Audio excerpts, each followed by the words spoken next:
Well, would you look at that? We Oh, did it shit. again. Hello, everybody. Oops. Hello. That's This. topical. Yeah, it's topical.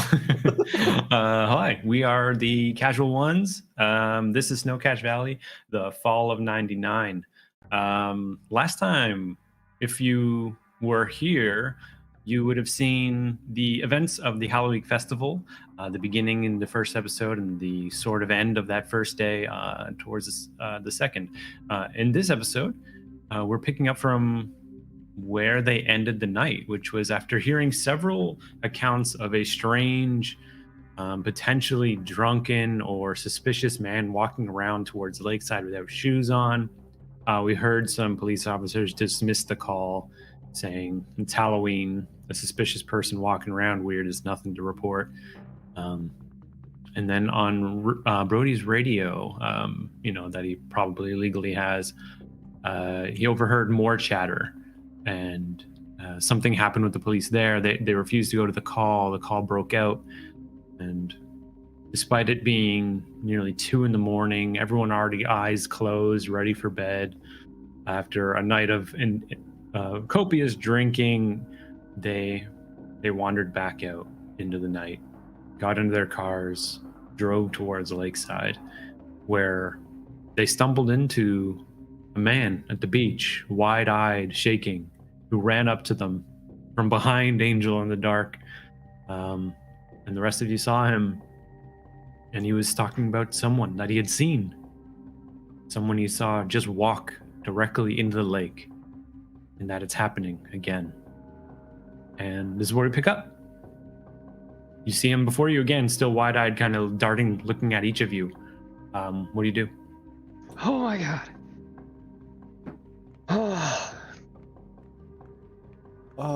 Why are you sneaking up on me?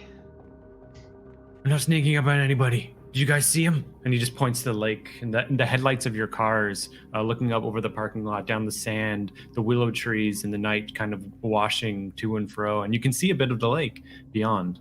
Can we see any sort of silhouette at all of anybody down there? You don't see anybody. Who walked into the water? It was a man. I don't know. It's just like last time. His eyes, you can tell. You can tell because of the eyes. It's exactly the same. I think you gotta get out of here. We all gotta get out of here. I'm gonna go. Hold on, and man. he starts to turn. Hey, we got a car. I look down. Like, is he barefoot? He's not. No. Does he fit the description from the radio at all, or? You would say probably not. The descriptions more match someone who was definitely more, definitely had no shoes, was drunken, wobbling around, and this man too doesn't, at a glance, look to be drunk at all. He looks to be scared, and yeah, he continues on. He turns around, and you do see in the parking lot a car lights out completely, and he starts ambling toward it with hands in the pockets. You need to get the hell out of town. That's what I'm gonna do. Hold on, man. What are you talking about? What do you mean it's happening again? Who walked into the water? You gotta slow down. I don't know who it is. I was wrong last time. No shoes. It's just like last time. I gotta go. Hold on, man. And he gets his keys out and pulls it, and he's like scratching up the side of the door as he's like trying to get his key into the lock. Hey, man, let me help you. Let me help you with that. Just what happened last time, man? You don't understand. I told everyone, they mocked me. They said I was a liar. They said I made it up. Nobody was missing. Listen, man, I believe you. You weren't there. You don't understand. You don't know what it was like. Just tell me, man. Let me help you. Let me try to understand. You can tell from the eyes. They shine. Like there's light being cast on them, but there's no light. They glitter. And that's what happened last time. I saw him. I was just a kid then. He just walked straight through the sand, into the water. He sunk. And he never came back up. Are you talking like a ghost, man? Maybe. I don't know. And as you guys kind of look him over, and he does finally get the key into the lock and opens the door. As he turns, you do see that he has one of these Y2K, WHY2K, with a computer icon scratched out. And you'd seen these protesters around town a little bit talking about, computers are going to be the downfall of the valley, and, all these crazy things that they go on about. And for a moment, you do see a bit of a conspiracy case in front of you as he opens up the car door and makes a move to sit inside. Just hold on, man. I think you should talk to my friend Brody. I think you guys have a lot in common. I don't know what you're talking about. Did you see someone in the lake? Which of you did it? And you see his hands kind of shaking as he's still trying to get the car started now. Brody, come here, man. Just come talk to him, man. I think you if you explain it to him, I think he's gonna really understand. Brody's talking about shining eyes in the lake, and like Y2K. Do I have after all the videos and stuff I've watched? Does anything come to mind, like a type of monster or something that would be similar to this? I would say maybe a Doctor Who roll special. either investigation or your paranoid detective ability. Either of those seem to kind of. If I could interject, does occult apply in this by any chance? If you trying think to it ruin might, that you role? can try and piece things together, but Yeah, just never know. curious more than anything else. Does the guy have like dilated pupils? Does he look like he's just really high? Making an investigation check as well. Anyone who's looking for that. I rolled a 12. And that was for which of the ability? Did you go and just regular investigate? Yeah.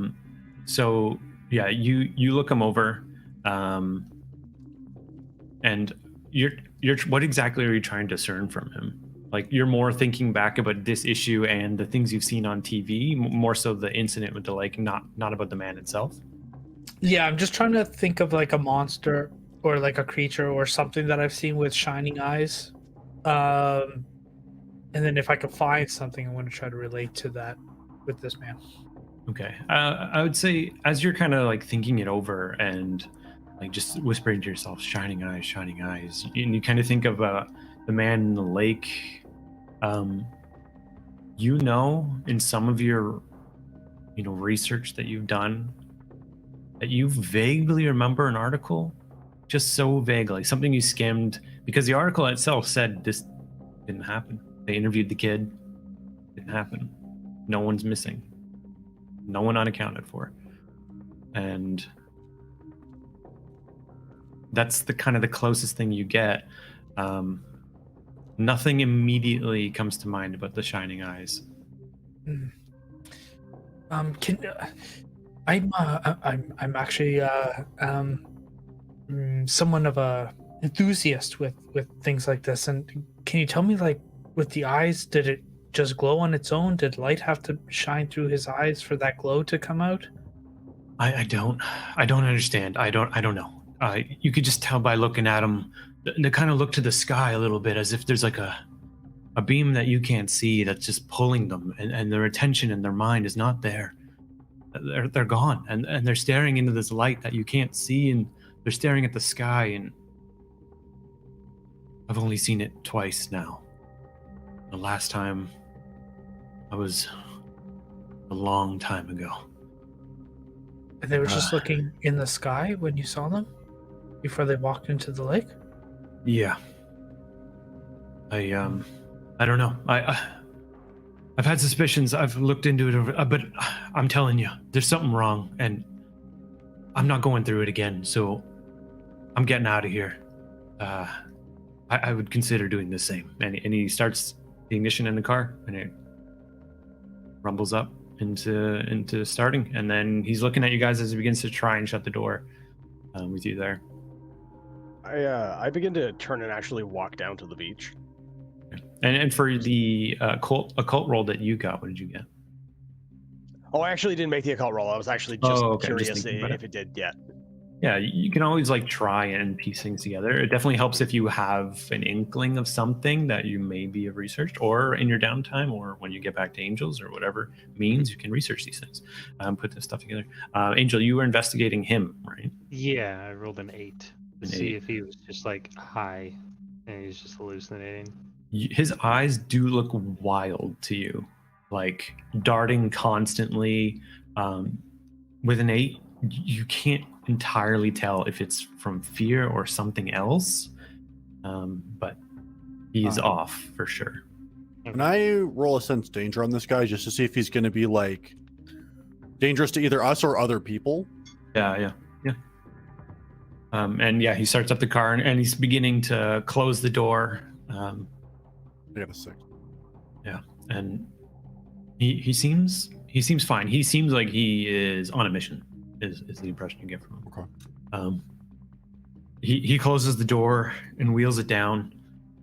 Looks you guys in the eye, and then his eyes kind of drift towards the lake and just says, 1945 was the last time it happened. If you're serious and you're not making fun of me, look into that. He starts to wind up and wheel the window again, and Thank you. slowly starts to peel out. You see him looking over the shoulder, and just even his driving is a little wild as he slowly reverses and then moves his way out of the parking lot back towards the street, leaving you guys in the parking lot with your car's headlights wash over the lake. I'm gonna look at Jimmy. Classic alien story.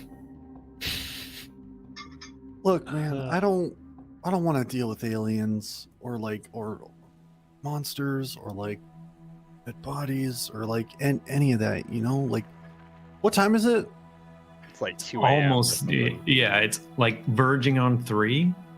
Guys, I gotta do a radio show at like 10 tomorrow. Like, can we just go back to Angels? Like, let's just pretend like we didn't hear anything that guy said. He's probably just, you know.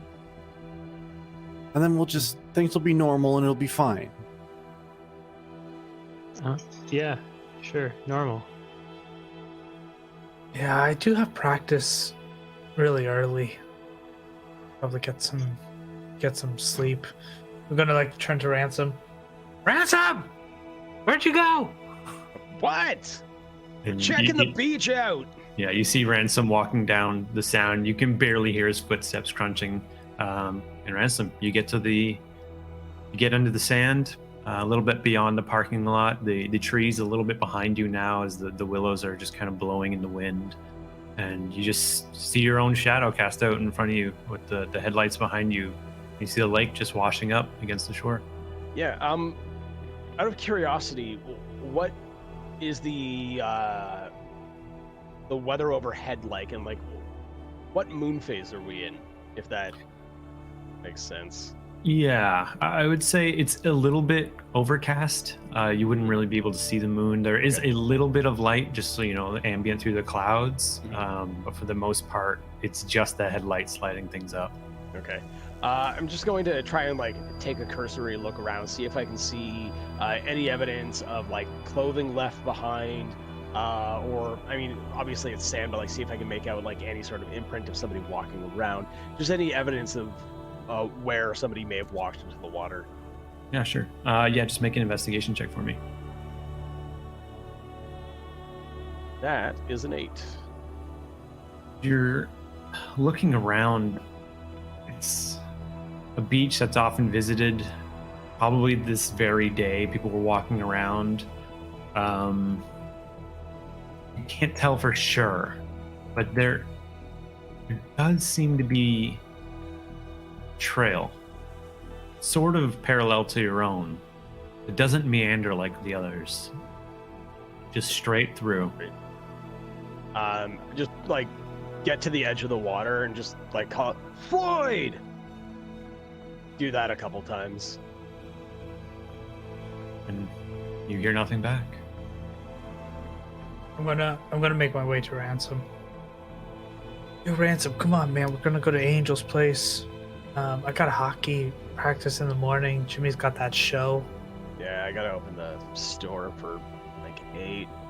Oh my god, tomorrow's gonna suck. Yeah. I'm just gonna you're quickly right. like grab a rock and just throw it as hard as I can into the lake. Yeah, you throw the rock. You see it sailing through the air for a moment, lit up by the headlights. It makes a slight thud before it hits the water. Say that again. You hear that the rock hits something a little, and then splashes into the water. I'm gonna like Bro, hit you Ransom. didn't. No, man. Guys, Bro, I just you told did Jimmy it. it was aliens. I just told him. I'm gonna do it again. I'm gonna throw the rock and throw it. Scatters into the water. I didn't hit anything this time. Does anybody have like a flashlight in their car? Nah, No. man. When Which, did I you? mean, You when You did you don't have the a roadside flashlight? emergency kit? Yeah, No. we definitely have an emergency kit, but we don't.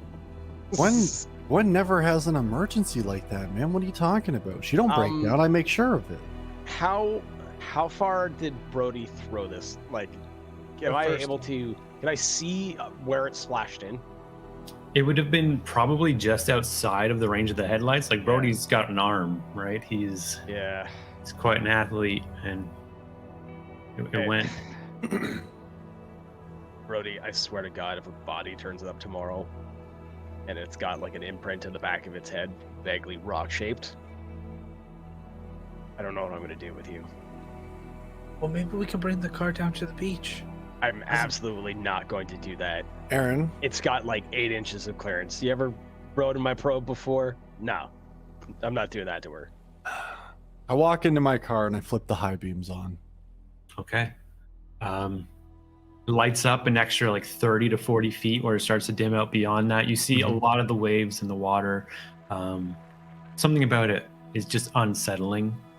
Watching this pale light hit the dark water rippling against the lake, against the beach. And Jimmy looking out, you see these 3 figures standing there watching as... Like my 3 friends. Okay, Your don't 3 fuck with friends. me. Yeah, I was like, please elaborate. Just standing, watching in the water. And I look You up don't see above the anything. water. You see nothing. You just see in the distance a vague tree line at the opposite end, maybe a kilometer away, maybe more. The slightly hazy sky above it. But you see nothing directly in the water. Just make an investigation check for me. Yeah, And the rest of you there, if you want to, now that the high beams are on, do so that's as an well. 11. Yeah, But I invest- very I much don't want to know the answer. 9. 5. Yeah, so Jimmy, as you're watching, you slowly see a dark shape drift and then crescendo and slip away. And then another as it bobs back up. And for a moment, it looks like just the waves are crashing in a way that looks like the shadows of them are something. As it keeps slipping out of your vision. Mm-hmm. And Brody, for a split second, you see 2 glittering dots in the water, and then nothing at all. Brody, what'd you see? It looks like those 2 shining eyes, just like there. And then, like after a moment, if I see them again, I'll point them out. Yeah, they're not there anymore. No, okay. It And, was and just Jimmy, the shape that you The see thing I is was tracking gone. is gone. The waves, it's just the waves. Alright. I reach down and I like touch the water to see how cold it is. But, like, It's surprisingly warm. what does surprisingly warm mean? Surprisingly, in that you expect, because it's night, for the water to be cold, And October. and not October, but it's just not chilly. It's cool to the touch, but you've been to the beach before on a summer day, and sometimes it's colder than it is now. The water's not cold. We could go No, out. nah, man. No. yeah, we gotta If it's see a what body, it is. like, we should like bring it to shore. I'm gonna start taking off my Listen, shirt and my pants. hold on. Do you know how many horror movies I've watched? Do you know what happens when you go into the water in the middle of the night? I don't Yeah, know what guy- happens if guy, you're you the don't last come back. person to do something. I got a car. I'm good. Nothing bad ever happens to the guy in the car. Here's the thing I'm worried about, guys. We don't have like anything like safety wise, man. Yeah, we don't. Safety wise, Yeah, we don't have like life Yeah. jackets. You know, it's the middle of the night. It's cold. It's windy. Listen, we've also fucked with some pretty crazy shit. What if something out there tries to fight you? That can, I don't know, breathe underwater, or does it need to breathe at all? How are we gonna get you out of there? You have a rope? I knew you were No. gonna ask that. I knew you were gonna ask that. No, we don't have rope. Who just carries rope? What kind of Well, question is I mean, this? come on, we've all played Dungeons and Dragons. Adventurers have rope. I absolutely have not, and I really need you to stop asking. Just saying, you need to broaden your horizons. Nah, man. man. That is that thing still like floating out there? That looks. It's just like normal water now. I'm gonna try one more time to throw a rock to where I thought I threw it. This Yeah. time I'm gonna use precise strike to try to hit it. Look at just this right. guy threading the needle. All right. all right, Robin Hood. Let's see it. It's just a person Split the drowning and arrow. he Which one? snaps him in the Carrie head with a Elwes rock. Robin Hood or Kevin Costner Robin Hood? Ugh. I rolled an 8. You're pretty sure Costner. you threw it exactly to where it was. It's a little hard now with the change in light, just trying to remember exactly the distance that you'd thrown it on a moving surface of waves. And you all see it land in the water with a splash. Nothing else. All right, I'm getting the hell out of here. I need Yes, thank to you. get 2.5 hours sleep before work. Yeah, Brody, you you're each riding with feel me. like it's almost as if the beach's sand is behind your eyelids as your eyes are just becoming Oh. dry and tired and Yeah. starting to scratch. Can each of you make a keep cool for me as just exhaustion starts to wave over you? 12. 9. Oh, good, you're a driver. Listen, I, 7. Listen, I'm awake. I just think I just saw a spaceship out somewhere. Just Yeah. hit it perfectly. Very well Or done. an alien or The whatever. smallest spaceship imaginable. Ransom, your eyes are heavy, incredibly heavy. So The rest of you whoever's feel riding with mostly me, okay. I'm riding am. home with the window open. I'm gonna go with Jimmy.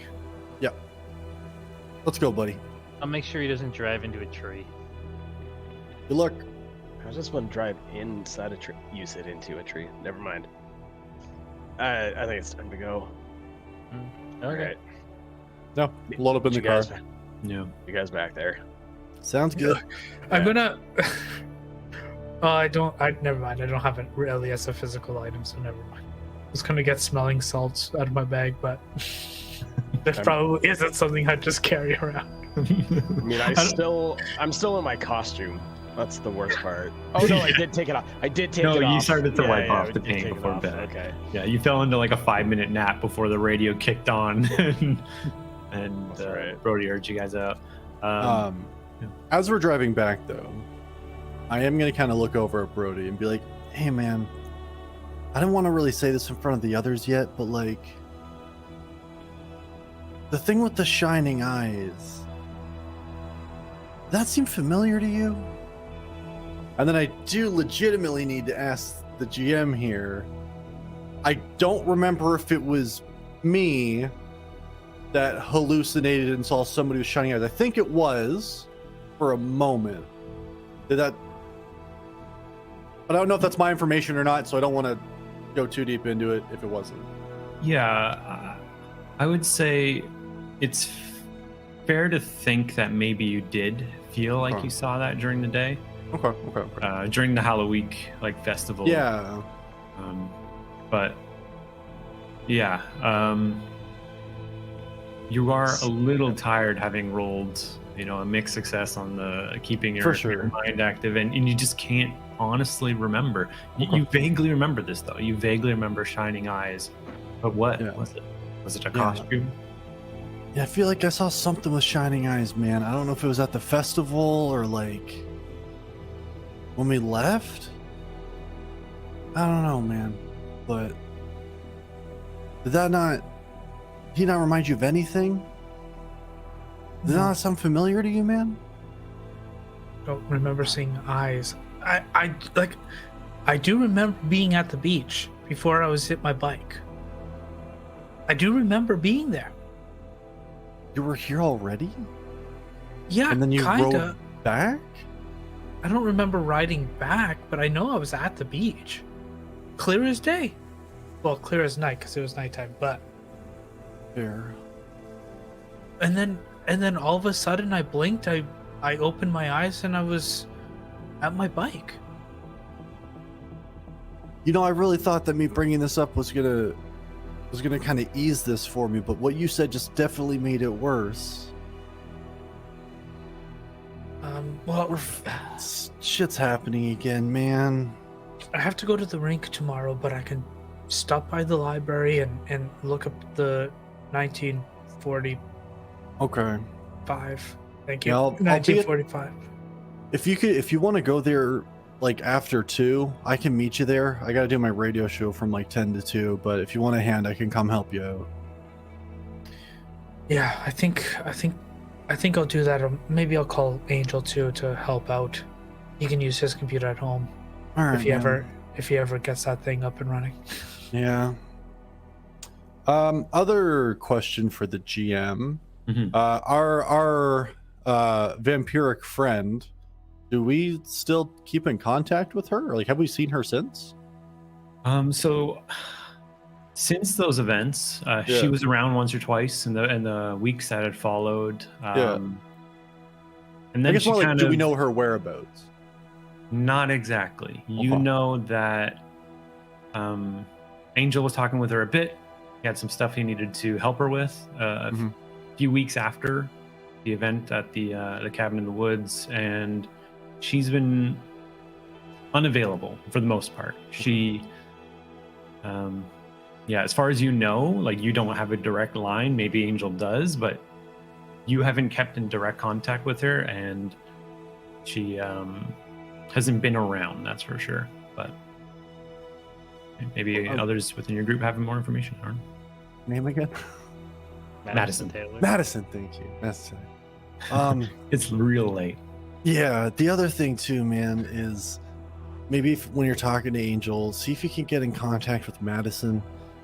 She's like the only actual connection we have to, like, I don't know, man, like that side of things. Fuck, I don't know if, like, do all monsters like know of each other? Like, I was really trying to forget this, man. I was really trying to just like move past this, play music, not think about things like vampires. I don't know It's how kind of you, bumming me out, man. I don't know how you can get it out of your head. I mean, we could probably beat the 4 people. Well, now they're more than 4 now, but we could possibly be one of the only people on the planet that knows that this shit exists. Like, remember all the X-Files shows that we used to watch, and just all these shows that they could be real. Yeah, but like that stuff's fun to watch, man. But I doesn't- don't want to be in it. Doesn't it Some make really you think? No, I want to not think about it. I want to think about like Blink 182 and the music that they're making, and it sounds great. That's the kind of stuff I want. Well, maybe you can sing about monsters. I don't know. It'd be like a cool, foray into a new type of genre. I don't know. The Monster Mash is fucking popular. I mean, don't go into that funky tunes, but you know what I mean. You know what I'm saying. I guess I could try to use it as an inspiration for music. Maybe. Yeah. Listen. You know, there's like this popular Okay, maybe it's not that popular, but I mean, there are musicians that sing about fantasy and stuff. It's kind of weird. It's not my thing, but you know, Like who? I honestly don't listen to them. I know they exist.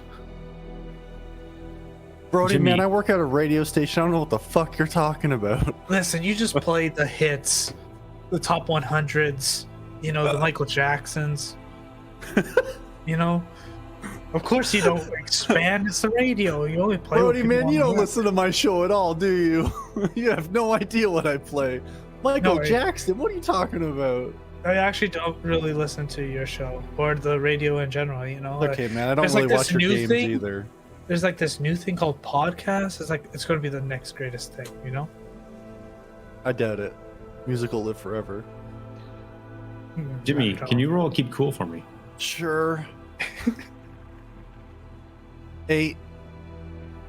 As you are, convincing Brody maybe that there's more to music than he understands, you see something move on the left side of the road quickly, very quickly, and then it moves across into the middle of the road with the headlights lighted up, and for a split second you see two fully shining, glittering eyes as Do a I see wild that? animal dashes beyond your road, almost hitting the car. I need you to swerving kindly slightly to the fuck left. off. As for a split second you find yourself also just drifting a little bit at Yeah. the same moment. They're Yeah, just I gonna, definitely do like the swerve into like the oncoming lane, swerve back like. Yeah, Yeah. I'm holding on to that little handlebar, like both hands. Oh Jesus handle, yeah. And Brody, Jimmy! as he suddenly starts to swerve away from something, you see the tail end of like what looks to be maybe a coyote jump off to the right side of the road, and you guys eventually swerve your way back into the right side of the road. We're Ransom. You and Angel are following behind him, a decent clip, a little bit. You're following behind a little bit, nodding here and there. When Angel hitting you in the arm, the window open. Can you roll keep cool for me? I can definitely try.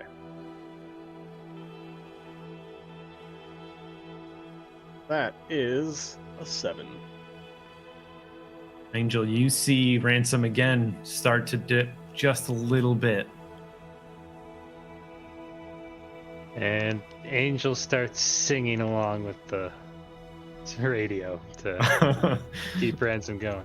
And Okay. I will walk by the tree.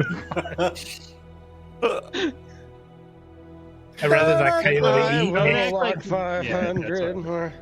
Just to be there. And that's when you see Jimmy's car swerve just a little bit around seemingly something, and you follow in suit, assuming something would be in the road where there's nothing, and you follow What are behind you him. doing? He swerved, so I swerved. I don't want to hit like a porcupine or something. A porcupine. We almost slammed into a tree. Or something. Well, no, I'm still on the road. Relax. But you feel fully awake now. Everybody involved pants having are a little wet. swerved. Yeah. As eventually, nearly 3:30 in the morning, you get back to the Angel's apartment, and assuming you're all staying here, you can park the cars, make your way towards the apartment. Absolutely. Oh God. I gotta be to work for 8. So, Angel, can you set an alarm for like 7:50? Absolutely. Yeah. Cool. Thanks. I'm not working tomorrow, so Yeah. or I'm not setting an alarm. Hey, Giggle, can you put an alarm for 6? Anachronisms. Oh shit! Yeah, Google doesn't exist, but like smart computers do. You actually activated the thing. It that helps actually it for you. activated, yes. You're gonna be so pissed off at yourself tomorrow. It's not Google in this universe, dude. It's Lugal. Ah, Oh, yes, Oh Lugal. no! Oh, do we exist in the Lugal verse? Oh no! Yo, gotta buy some stocks. Just gonna like get into that booth, Mhm. and as everyone is kind of settling in, I'm just gonna be like, there's that conspiracy theory of like lizard people. They kind of have glowing eyes. Just kind of thinking to myself out Lizards loud. don't swim, idiot. Just because I know everybody's been drinking, when everybody's like settling in, I put like a Dixie cup of water beside everybody, just in case. I'm a nice host. Nice. Such an angel. Don't say that. Go to bed. Yes, mommy. And one by one, you each begin to drift off. Unless any of you are resisting sleep to do anything. And Why? the night passes, and for the most part, it's mostly dreamless. Jimmy, you have a vague memory of just locking eyes with someone, looking out of the hay back at you with glittering eyes for just a split second, and then just kind of flipping back into your mind. Brody, you have that same dream where you're just waiting in the lake, floating face up. You look to the shore and someone's standing there having thrown a rock at you, waking you up again, and you remember that asshole. And then you have that same memory again with the fire in the water and the fire in the water and the lake and the flames, the red and the blue, the police car, you slamming into the back of the police car as you walk away. And you wake up. Alarm beeping. It's 6 a.m. You know you've got practice at 7. Fucking Lugal. Yeah. Turn that off. I'm gonna try to sneak out of the Angel's apartment. I can't get away from it. You just won't stop now. Okay. Yeah, you are you actually trying to just not wake everyone up? I would say make a stealth roll for me. Oh, And also then roll keep cool. stealth is a 7 and keep cool is a 6.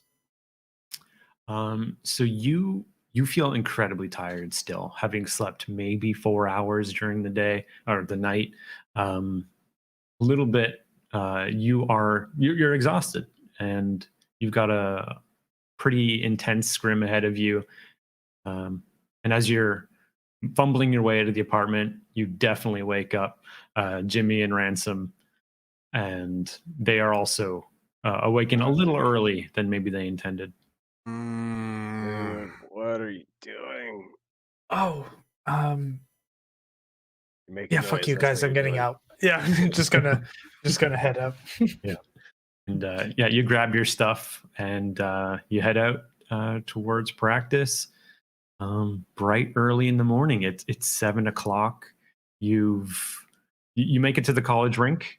People are already there. You find yourself a little late. You see the assistant captain of the team already there forming. They've got changing out jerseys to make a home and away teams. You're doing a team scrim first thing in the morning.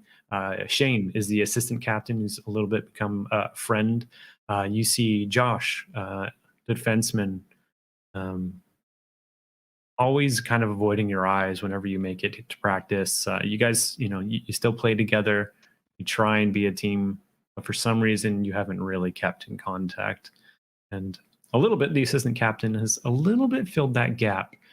So that at least on the team you have someone to fill that awkward void between you and Josh after the events of last year. And so you see Shane handing out the away jerseys to half the team, and you've got on the opposite team, you see most of your guys ready and waiting for you, kind of like tapping, ready for you to go. You see the coach there off to the sides. Welcome, Brody. Nice to see you. Glad you could make it. We're going to be doing some scrims today, if you don't mind getting ready. Everyone in formations, and then he shows off some of the play markers on a white erase board with, it's got the rink on it with markers for this is the type of play that we can start. But for the most part, these are suggestions to see if you can enact them at some point during face-offs during the game. And tired and groggy, you find yourself slow. But can you roll, I would say either combat or keep cool to try and fight off the exhaustion that you feel over the first period of this scrim. It's definitely combat. It's going to be a 13. 13. You find a moment where, for some reason, you and Josh end up in the same corner, fighting over the puck, and you don't slow down as you breach that area.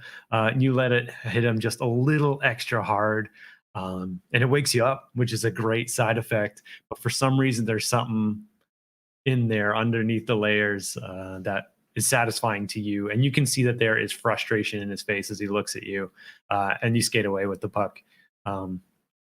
Having more awake now, can you roll another keep cool or combat as you go through the second period of this, where you see, for some reason, after a face-off, what is the result of your roll?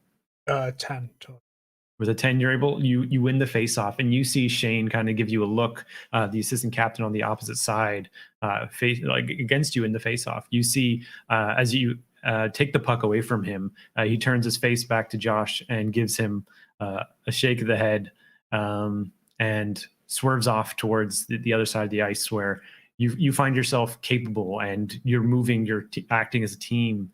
Everything is going incredibly smoothly. You actually feel like, for some reason, better than most days. Like, the lack of sleep has kept you on the verge. Like, you are you've had one too many coffee, but the jitter is helping you, is the feeling that you get. But for a split second, you see in the faceplate of Josh, who looks up at you, just those two glittering eyes. That he's angry. He's so angry. You see him standing there in the ice, not moving at all, just staring at you as a play continues around your side of the net, and you just lock eyes with him. What do you do? Shit, what do I do? How close is the puck to Josh and me in relationship? Yeah, I'd say the puck was dumped into the left side of your area, and people are moving towards it. And Josh is just sitting almost so far back he's cherry picking, and he's just looking at you from 2-3 lines away, just staring at you. I'll give up on the puck, and I'll just look at Josh and go, "You got a problem, Josh?" He slowly starts to skate his way over to you, and you can see he's motioning to maybe remove the gloves as he's just locked eyes, silently moving towards you. I'm just gonna do a little cross check as he gets closer. Just be like, "What are you gonna do, Josh?" He just kind of looks at you, and a smile comes up over his face. And he moves with the stick to try and trip you. You can keep cool, or you can combat to just hit him back. Up to you. I'm gonna hit him back. That's a 12. Okay. Yeah, with a 12, as he goes to hook his stick into the gap of your skate, you just easily move out of the way and completely finish that cross check and knock him to the ice. And you're standing over him, looking down at him. And for some reason, his face doesn't change. He doesn't say anything to you. He's just looking at you with a bit of a wry smile, breathing a little bit. For a split second, you see there's almost hate in his eyes. Just a little bit. But then he just kind of smiles at you and puts a hand up and says, "Yeah, you got me. What can I say?" And he puts a hand up for you to grab. No, I'm going to skate away. Fuck Josh. Ooh. Okay. Oh, damn. Cold-blooded. Yeah, as you skate away, you hear a whistle blow out, and your coach gets up, pushing the bench door open, stepping onto the ice with his shoes, and looks at you and says, "Brody, what the hell is this? This is your own team." Ask Josh what his problem is. He's just staring at me. You didn't do anything. He walked over to you and you cross-checked him. Yeah, but didn't you, he tried to fucking hit me in the legs? Of course I'm going to defend myself. I didn't see that. I was watching the play, and then I see you drift off towards the blue line, and everyone's at the net. What are you doing? You know what? I'm having a bad day. I think maybe I should just kind of sit down for a little bit. I'll be good in 5 minutes. Yeah. You know what? I think that's a good idea. Maybe you sit out the rest of this one. And he pulls in someone else from the bench and just kind of gestures you to sit down. I don't know. You guys said you'd be trying harder this year. And he kind of looks over to Josh and he's like, "Yeah, you too. You both fumbled it bad. and I don't know. You're supposed to be making it up, and I just don't see that. So maybe we're gonna have to make some changes. And he kind of looks over to Shane, who's like fully leading a play still, like getting people to like keep everything moving on, as you kind of move off into the bench, and um, yeah, you just see the plays continue. You see Josh and Shane and all the other team, like everyone just continues to play, and at no point does the coach offer you to go back onto the ice. And by the end of the day, the scrims end, and you're free. Is there anything you do, or do you just get out of here? Does Josh like in the change rooms ever look at me? You just see he's like sweaty, like flushed red cheeks, just kind of like he's untaping everything, like hair like sweating down a little over his face, and everyone else on the team, like they seem fine. They're chatting, talking about how it went, how some of the plays they actually pulled them off. You know, in the moment without being called, it was really fun. People give props to Shane a lot, and he kind of just ignores you. He seems totally fine, as if you're not even there. Okay. I'm just gonna leave. I have more pressing matters right now. I'm gonna go to the library and go look at 1945. Okay. Yeah, you pack up your things and you head towards the library. By now, I think the others would have probably woken up. It's about 2 hours ish since his practice had begun.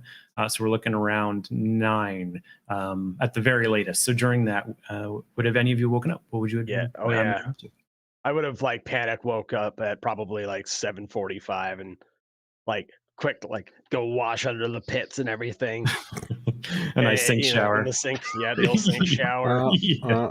You know, borrow a little bit of Brody's mouth or Angel's mouthwash, and you know, like just enough that maybe he won't notice. So, and Okay. then just be like, all right, hey, thanks, later. And just run downstairs, open up the shop. Okay. Yeah, it's very nice to not have to commute from Angels. The Shawshank projection is right downstairs. You're in there. Can you get a keep cool for me to Sure see can. how awake you feel? Well, that's an 8. Okay, you're feeling okay. It could be worse. Definitely a little groggy. You're not sure how on top of the game you're going to be today. But you open up the store pretty much on time, 8 o'clock. You know you've got an hour to kill before anyone shows up to help you out with any of that stuff. And on your docket, you've got to look at the tapes, rewind the tapes, see if anyone made deposits, if there's late fees, blah blah blah, all these things. You do see a stack of stuff in the drop-off box. You also need to set a list for tonight's Halloween projection in the parking lot. Do you happen to have at least a cap to the night for what the horror movie of the night might be? I think tonight it would probably be Sleepy Hollow. Okay, nice. A Johnny Depp classic. Yeah. Okay, definitely a bit of a chaser after Blair Witch from the night before. You know, we got to have peaks and valleys. You know, Yeah. we want to make sure that we're keeping everybody guessing. Yeah. So you create a bit of a set list for tonight. You start to do the returns and everything. And for as you're kind of like going through the bin, you see for just a moment a bag with the rain coming down and a blade, a scalpel with your own fingerprints on it, scattered across a driveway. And you see that same bag for a moment in the drop-off box. And as you go to reach to pull it up, it's just a videotape in a plastic bag. And again, you just feel just a little drowsy as the day kind of it slips away from you. You find yourself the door having rung its bell. The assistant Albert had come in at some point while you're doing your work. Not so much an assistant, but you're the manager now. You have employees to some degree, and he comes in there and starts doing the brunt work for you. Is there anything you do as you notice the clock to be hitting around 11 o'clock? Yeah. So it's like, hey, Albert, listen. You know me. I practically live in this place, but gotta go take an extended lunch today. Gotta go meet up with Dad. Uh, gonna go, have a little father son eat and greet, I guess. I don't know. Anyway, the point is, just hold the place down. Make sure you rewind the DVDs, and we should be okay. Other than that, just take care of the customers. Yeah, cool. I see we got the VHS rewinder. Is the DVD one new, or where's that? Yeah, it's in the way at the back on the top shelf. You're gonna have Okay. to go get a step ladder for it. Okay. All right. Yeah, I'll find that and I'll get it done. Don't worry about it. For sure. Yep. Cool. You're doing a good job, Albert. Thanks. Yeah. Let everyone know that, because I would really like to keep this job for more than a couple of weeks. That'd be super cool. Wait, Albert, do you have a history of not keeping jobs for more than a couple weeks? I feel like I probably shouldn't talk about that. I feel like that's like a self-fulfilling prophecy a little bit. Like a career limiting move, a CLA. Yeah. Okay. Yeah. All right. So Yeah. You know what? You find the DVD rewinder, and I'll forget all about this. okay. Man's gonna Yeah. quit after today. Yeah. I'll definitely take a look for that. And so you're leaving? I'll be back. I'll be back. Probably hour and a half tops. That's a pretty long lunch. I've heard it. Are you allowed to do that? You see, Jesus. the way I see it is that I haven't taken a lunch in the whole year that I've been here. Okay. So I've got at least 90 minutes saved up, All right. Yeah. That just that's exactly the kind of thing I used to say when I couldn't always stick around too long. So if I don't know, What are you trying to suggest, Albert? That I'm not saying anything. I just I know. That's what I wanted to hear. I'll see you in a bit. Yeah, I just if happens Ding, to ding, be ding. that Martinez finds out, then whatever. He'll be all right. Trust me. Okay. Okay, you just head out. Yeah. And you head towards your dad's place. Well, you're home, but for some reason, instinctively, it is your dad's place. Make your way back for around noon. You approach the house. You see his car still in the driveway, and you see the big Brindlewood house there in front of you. What do you do? Step on in. Like, I kind of stop at the doorstep for a moment and kind of momentarily feel like I should knock, but then kind of shake that off. Like, no, hey, things have been all right lately. Like, your dad wants to eat lunch with you, which has also never happened. Yeah, it's fine. It's fine. I just head in. Okay. Yeah, you step inside. You see that the day chef is still working on some of the things there. He looks over to you. Oh, hi, Ransom. Your dad's in the dining room. I think he's got some things set up there, but if you want to meet him, I think he's waiting. Yeah. All right. Did you make lunch today? Yep, I'm still working on it. And you just see a bunch of almost like charcuterie type stuff being laid out, and then the pot with something boiling. Oh. Yeah, I'll bring it over in just a moment. Oh, smells good. Any chance that there's coffee on? It's pretty late. There's some cold if you like it. I'll take it. And yeah, I just grab a big mug of cold coffee. It doesn't matter. I need the caffeine. Right, cool. You know what? Roll a keep cool for me, but at a +1 as you're trying to shake off that exhaustion. That will be a 9. 9 total? Total, yeah. Total. Okay. So you feel a little better. It's helping the coldness of it, the grossness of it, the grind in it. Helps you wake up a little, but maybe not in a positive way. I've got that night film is just holding on to the coffee. Yeah. Yeah. It's a real bad combo. That's your opinion. You make your way toward the dining room where you see your dad, dress shirt, top buttons undone, sleeves pulled up over his forearms. You can see he's a bit disheveled with a bunch of notebooks and things in front of him, tapping away at this brick of a laptop. And he kind of looks up to you. Welcome. It's 12:05. Is that a problem? I suppose it's not. If you have a lunch for noon to be there at 12:05, I guess that's fine. Good to see you too, Dad. Glad this is off to such a great start. Yeah, yeah. Sorry, I just have a lot to do today. So, um, I was thinking, I'm not honestly that hungry. I was wondering if you wouldn't mind just doing a quick delivery for me, if that's okay. We're talking right now because I mean I do have work. I was here under the understanding that I was gonna have lunch with you. Kind of like left the new kid by himself for a bit. This is the movie store. Yeah, Shawshank projection, yes. right. Yes, it's kind of time sensitive. That would, yeah, it would be now. And you see him push a letter that is sealed towards you. All If right. you if you're able, if you're capable of doing this delivery, that would be very helpful. You use words like that. I don't really appreciate it, but I see where you're coming from, and I understand that this family business is important to you. I would hope for you too, Ransom. Yeah, it's just you push me to go get a job, and then you invite me here for lunch, and then now you want me to skip out on that job to go do something for you. You understand the issues that's creating for me, right?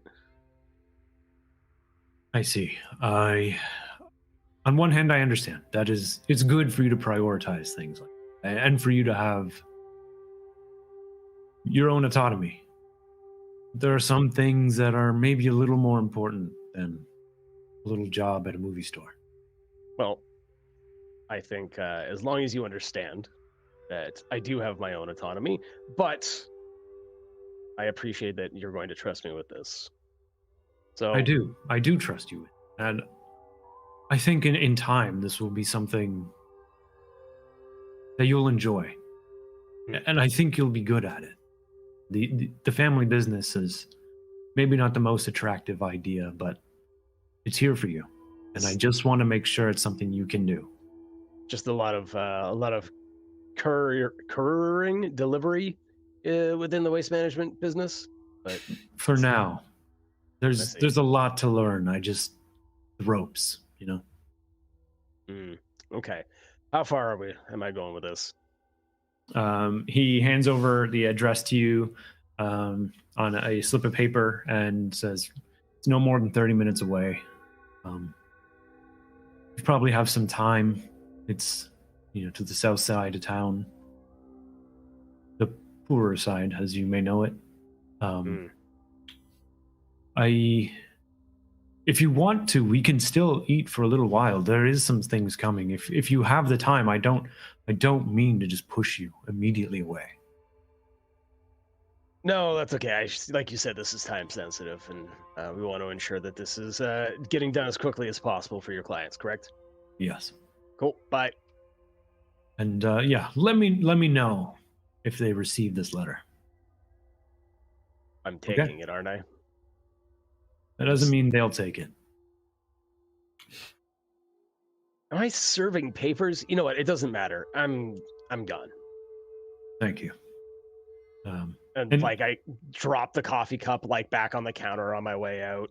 Yeah. Like, thanks for lunch. Oh, you're not staying? Nope. Okay. That's fine. Okay. Mhm. They start to put away some of the things on a second plate, just scraping it back. Totally fine. All right. Have a good day. Just door slam. Yeah. And as you're making your way out, you definitely see like the second you like turn away from your dad, he's already like working on things again. You head out towards your car, your new baby, your Ford Probe. Still, did you new used? I think you said. Oh maybe. no, new used. Yeah. Yeah. I A little bit basically of spent new to you. the last year working on that to try and make it look presentable. Right. I've almost got the one dent buffed out on the driver's side. Right.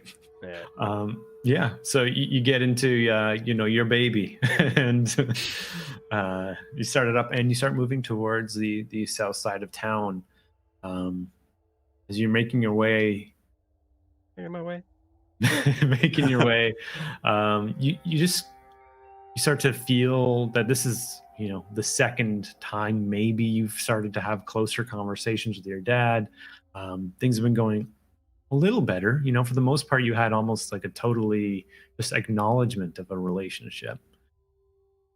And for him, this is unfortunately not bad as far as discussions go. Yeah. And as you make your way towards the south side of town, we move over to Jimmy, who I assume has been up and at 'em for a little while now. In that exact moment when he's driving his car, what you hear on the radio is, "This is Jimmy Jam with WSCV. Up next, classic by The Offspring. Why don't you get a job?" We'll be right back. Excellent. That exact moment was Ransom like, for fuck's sake. I've definitely been up for a while at this point. Yeah. Just going through the tracks, playing a little "Steal My Sunshine" by Len. The summer classic from this year. Yeah. Got to keep the beat high and the mood's higher. So yeah, and yeah, you hit the "why don't you just get a job?" It's you got a few minutes to kill as you are moving through you've got the next tape in the setup. Yep. You actually see one of the assistants, Larry, come in with a basket of tapes. A lot of these are the usual suggestions. Sometimes you get weird stuff from other college kids that are recommendations for local talent or underground stuff or mixes or things that have been passed down from out of city. And then as you're kind of like looking through them, you see the usual kind of like mixtapes and remixes and all these things that for the most part you don't personally always enjoy. But sometimes they do make them onto the air. Yep. Can you make a bit of an investigation check as you're looking through this bin of tapes? absolutely, that's an 8. 8. As you're looking through them, you see maybe a few that stand out to you to maybe be playable, maybe not today, but you set them aside. And then you notice a tape with no markings, no labels, just a clear plastic casing and an unmarked tape within. I'm assuming we have like a side cassette player so we can listen to something before we would actually play it on the air. So I'll like launch into that, throw like I'll do like headphones that cross over each other. So I got one ear listening to one thing, one ear listening to the other. So I listen to the air and whatever this is. I'll start playing the blank tape. And so you go into like that second side booth, and like that your station is almost a side booth of itself. The main radio station for the city is joint with this one. Colleges get to use their older equipment in a side room, and that's kind of where your base of operations is. Separate off to the main building is where like Snowcatch Valley's various radio stations actually exist, and you get their handoffs. And this little room is your own stuff that is like your own secondhand stuff, the stuff that could not be used for the main airing. And so you this pretty shitty equipment, and you're listening to everything, making sure everything's working, and you hit play on the tape. But at that moment, almost like clockwork, the original equipment starts to be on the fritz, and that you have a few seconds of correcting before what you're hearing is going to be live. So you've got to rush back over there. Can you give me an investigation check as the somehow like rusted and frayed edges of your entire radio console and stuff begin to act up as usual? And at this point, you also see that it is, it's a bit of a buzz in the radio station today. That's a 6.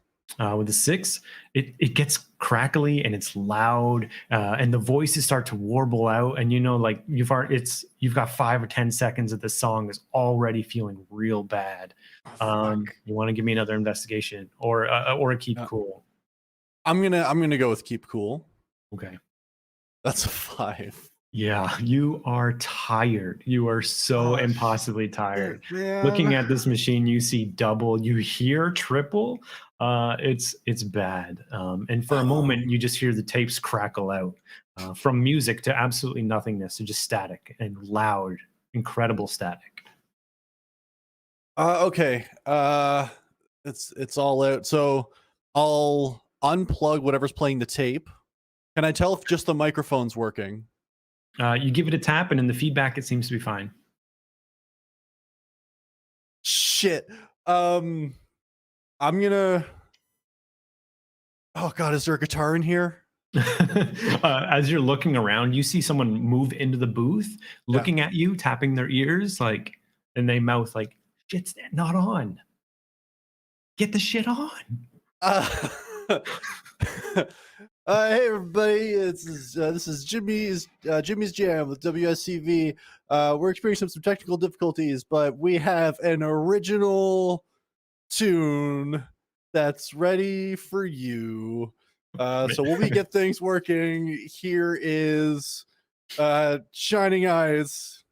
This was written Do you want to recently. make an investigation check as you look around for an instrument or something to Anything. anything to get going? That's an 8. You gotta find An 8. spoons from your lunch yesterday. Yeah. Yeah, against the wall, you do see that there's a guitar hung up. It's been there since you started working. It's never been touched. It's collected in dust. No way it's tuned.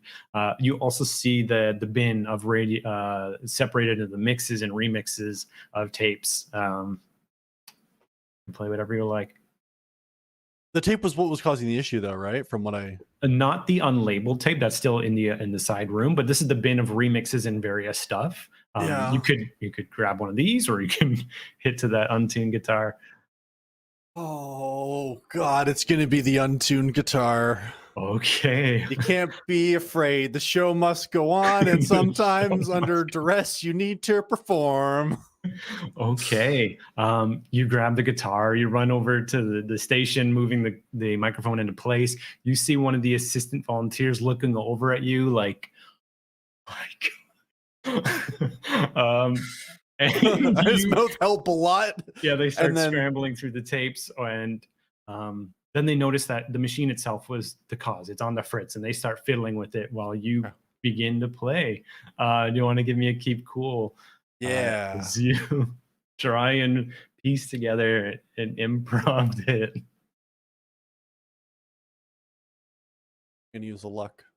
Okay. All right. Because now is the time where Jimmy needs to step up.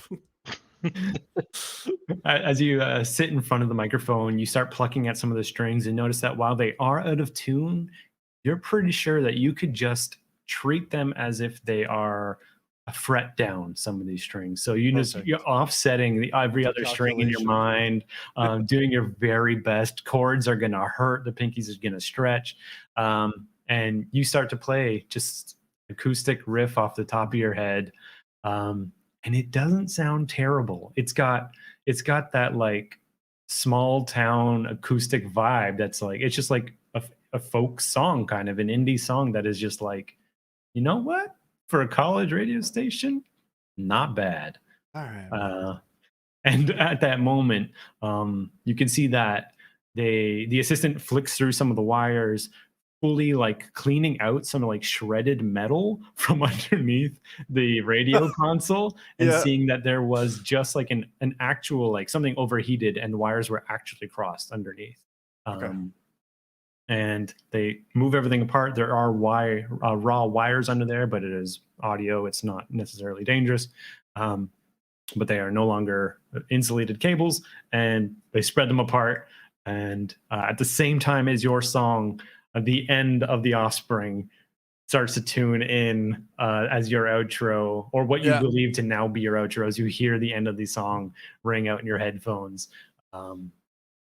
And the song ends, both of them. And for a moment, you have dead air. What do you do? And it's fixed now, as far as I can see. It seems to be, yeah. That was an original piece by James Arthur. Up next is Live in the Vida Loca, and I play that as fast as I can. And yeah, it jumps directly down everyone's ears. Unexpected. What a hard pivot. And Ransom, you hear all of this as you're driving your way to the other end of town, Live in the Vida Loca, and the songs that follow. And you find yourself in what is the poor side of town. These are not full houses. These are, semi-detached houses. Some are townhouses. Not really poor by the common person's standard, but you can see why your dad would say that. And you work your way up to the address, and you just see a bit of an older house, painted white, chipped with age and weathering, with a green, old, again, chipped door in front of you. You drive up into the driveway. No, I don't actually. I park at the street. Okay, all right. Yeah. And walk up and just go and like knock on the door. And sorry, is there a name on the envelope at all? There's no name, no. Okay. Yeah. And you knock. You don't hear anything. Can you give me an investigation check? Yes. That is a 10 total. But you do hear something for sure, right? Behind the door. Something moving, maybe? I like ear to the door. Knock again. You hear the creak of a floorboard for sure. Like, look around. Sure as hell I'm not opening the door. That's what you're gonna do right away. Just like look around. I'm going to is it just like a letter thick envelope? Yeah. It's I just slide it under the door. Okay. You slide it under the door. Do you wait? Do you leave? I'll knock one more time. Or like one more set of knocks. You hear and even see the edge of the paper slide inside under the door. Okay. And the creaking of wood. All right. And is there like a picture window or anything like that, like in the front? It's just a solid green door. It does have like a peephole, but not even a mail slot. Nothing. Nothing, eh? Okay, I just go. Thank you for your patronage. Have an excellent day. Yeah, and then just leave. Yeah, as you start to like turn away, you do see the door crack open just a little bit behind you, and inside. I said no. I said I'm out. I said I'm good. I don't know what you're talking about. My only job was to deliver a letter. I don't know about being in or out. I'm sorry. And the door just slammed shut. Okay. Well, Dad only said he wanted to make sure that the letter was accepted, and that's what I did. He doesn't like it. Fuck him. And just that's it. Get back in the car. I'll wait until I get back. Like I'm gonna get back to the video store as soon as possible, but I'm also going to just stop off, get some coffee and some donuts. As a nice, gentle little bribe for Albert, and also to apologize for the ribbing of trying to get him to find the DVD player or the DVD rewinder. Yeah, you get back. You have those in tow. Do you want to roll manipulate someone as he's looking at all these things? And for a moment in his eye, you see like leverage. Do I have leverage? So I want to point out that I rolled a 14 for manipulate. And as he's looking 12 plus 2. Plus 2. You're just like your dad. Yeah. You see that like he actually like he looks you up and down, looks at these things, like looks at the joke that you pulled off, like completely over his head, and like he's impressed and a little bit like not impressed, like good job you, like you've intimidated him just a little bit, like something about you to him feels like a boss. You're not just a guy who also works with him. And Albert, Help yourself. That was a little welcome joke. Don't worry, I'm not gonna pick on you too often, but you're doing a good job. I just want you to have some nice fresh coffee. There's a couple donuts there, and you can go take a break for watching the store. Yeah, okay, that's very nice. Yeah, I looked for like an hour, maybe. I don't know, felt like it. Anyway, it was like that was a good joke. Yeah, DVDs don't need to be rewound, right? I know that now. I just thought like I don't know how does that happen. I never done it, so Yeah. no, yeah, it makes sense. They're just I don't know how they work. And I actually like point to another car in the parking lot. I was like, is that yours? No, I don't. I can't afford Yeah, pretty much anything. Yeah, no, know what that's like. No, okay, yeah, you go have a break. Okay. And he just goes and sits in the room where you had told him to look for the thing, and you see there's a chair that definitely has like footprint dust on it, and he just wipes that off, and he goes and sits on it, and just like no table, just like a donut in one hand, coffee in the other. Hey, Albert. Listen, buddy. Yeah, If you like movies, we got plenty of those to watch. But also, just like bring a book, man. yeah, it's hard. I don't know. It's like so I can't like. It's fine. Oh, yeah, movies are good. And he just flicks on something, and he's just standing there awkwardly, trying to drink the coffee, eat the donut, doesn't know what to do with his hands. He's like a Embarrassed. 17 or 18-year-old kid, right? Yeah. And he's kind of embarrassed, but he feels a little bit in your good graces, and you feel a little bit like that actually matters to him. I actually pick up the phone, and Okay. I'll just like call home. Like, Just like ET. Yeah. It rings 3 or 4 times, and then you hear exasperated your dad pick up, like, hello. Good to hear from you too. Hi, Dad. Father, Mr. Brindlewood. Yeah, you can call me So Dad. I It's delivered fine. the letter. Yeah. He They took took the it? letter. It took it? Yep. Okay. But he started yelling something about like I'm out. I said no more. I Mm. don't know. I guess he's like what, retired or something. But He doesn't want to recycle. told you I'm not green anymore. Yeah. Yeah. Just, you didn't seem happy, but like I don't know what that's about. People don't want to work, I guess. That's fine. Yeah. As long as you got the message, I'm sure he'll decipher it just fine. Thank you. I'm glad you're able to do that, and it went well. It sounds. So thank you. Is there anything else? Nope. Okay. And you should just hang up on him. And then you go about your day. You see the clock. You got a few more hours to kill, and in your mind, you just see an old man at the lake, wide-eyed, staring at the sky, talking about shining eyes. And the mind just it wanders as you a little bit again. That exhaustion waves over you. 3 or 4 hours sleep is not enough hours of sleep. Do any movies come to mind that might have like shining eyes, or like I'm thinking like Children of the Corn style, but is there anything else specifically that like kind of rings a bell? The first one that comes to mind, and maybe it's because of the conversation that he had with Brody, but Close Encounters of a Third Kind, it raises itself in your consciousness, and for some reason, even when you're like looking through the store, it's the first one. It's right there, right on top, and yeah, it's there for you. That in. Yeah, pop And, that into the VHS or the VCR.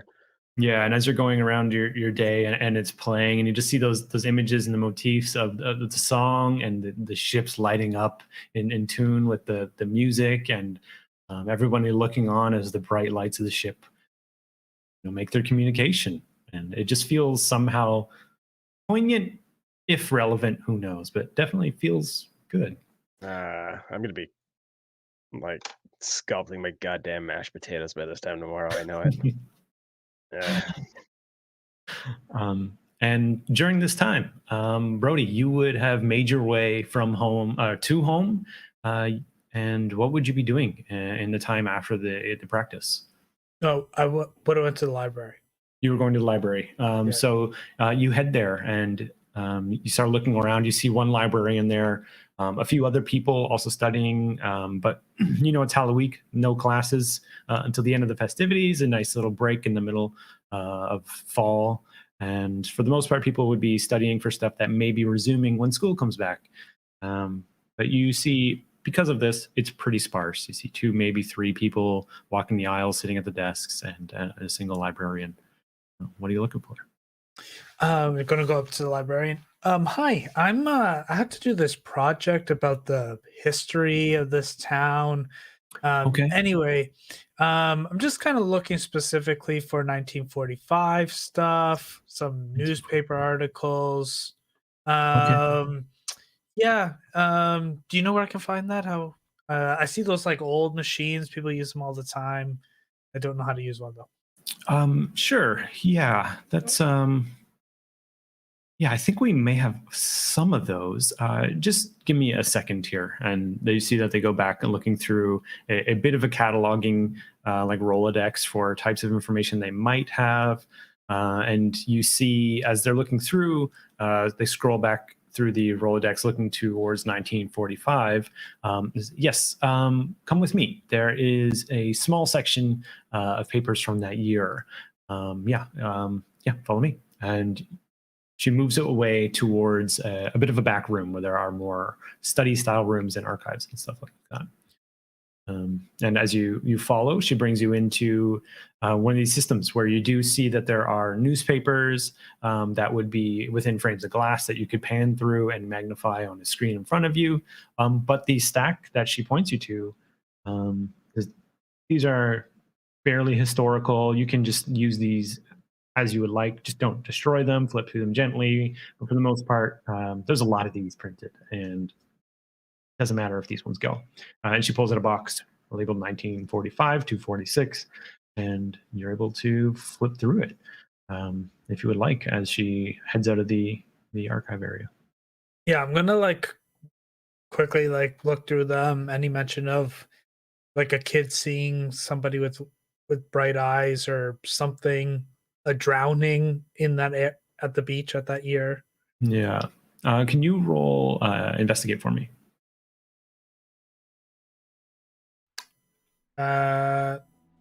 8.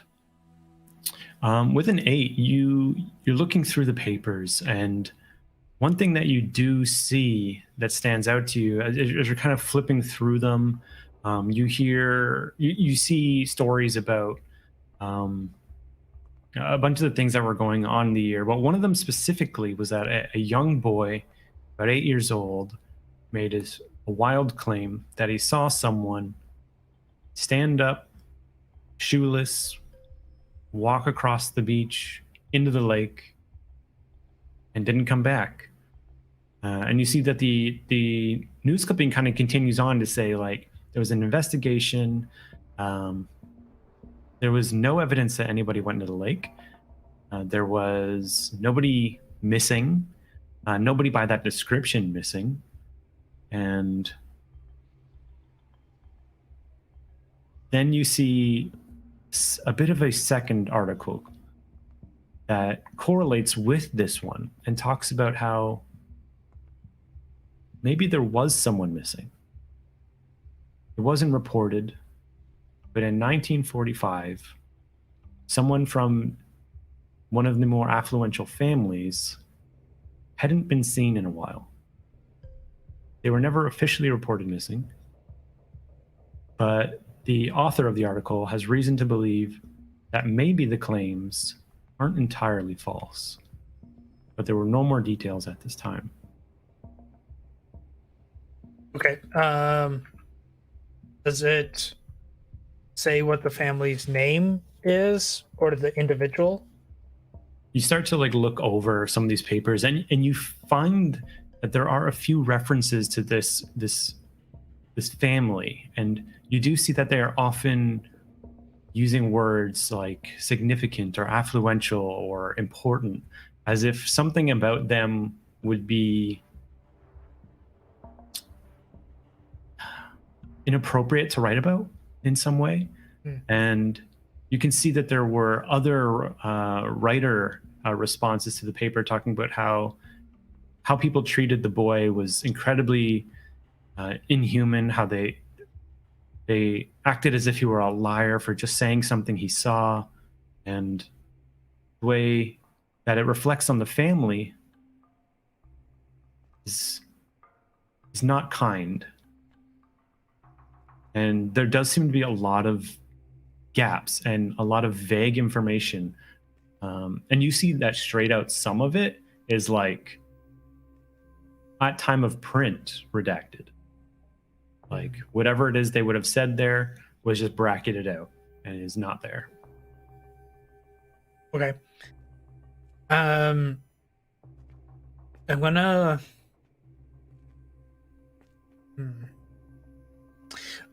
Question for this is a world question. Does Snowcatch have what would you call it? A party, like, or that they raise money for some sort, like something that's really old in the community that we do every year. And if we do have something like that, can I check in 1945 to see if there's like any mention of this? So yeah, give me an investigation check. Of See if you're able to find anything. 7. So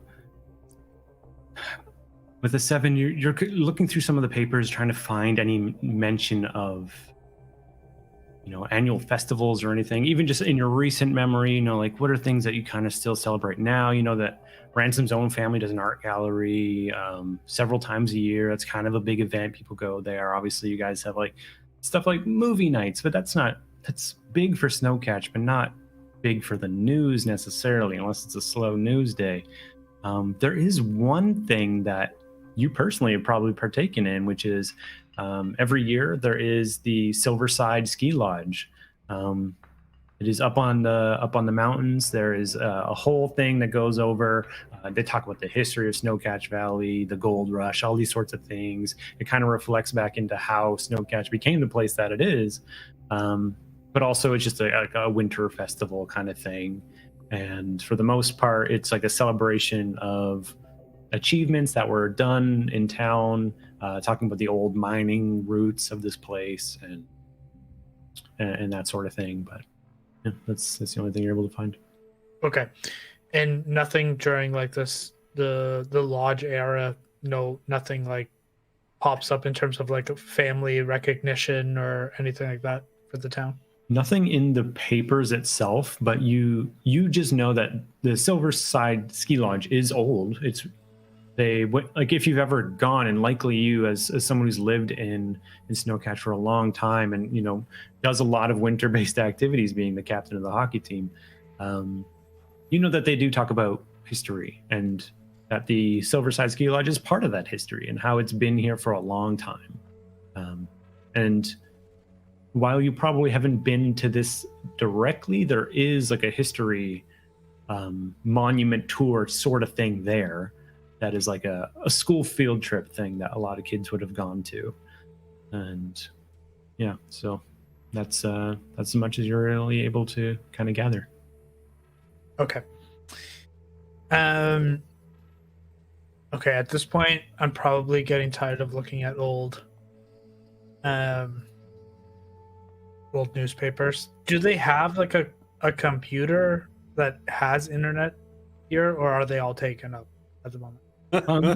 They probably have the computer, yeah, that you log time for. Someone's at it at the moment, but if you're willing to wait it out, you could maybe get on there, as you see that they are just frustratedly tapping through what is not exactly a wealth of information for this. Yeah, I'll just wait.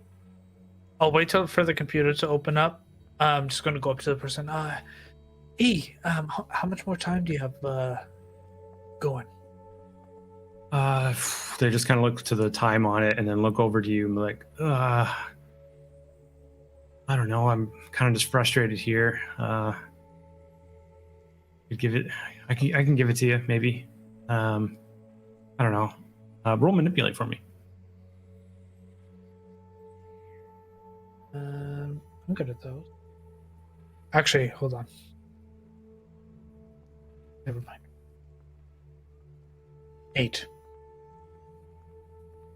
All right, yeah. I'm just gonna need it back in like 15 minutes. All right, is that fine? Oh, yeah, 100%. Yeah, go get a snack or something. Maybe you just need some energy. I'll give it right back.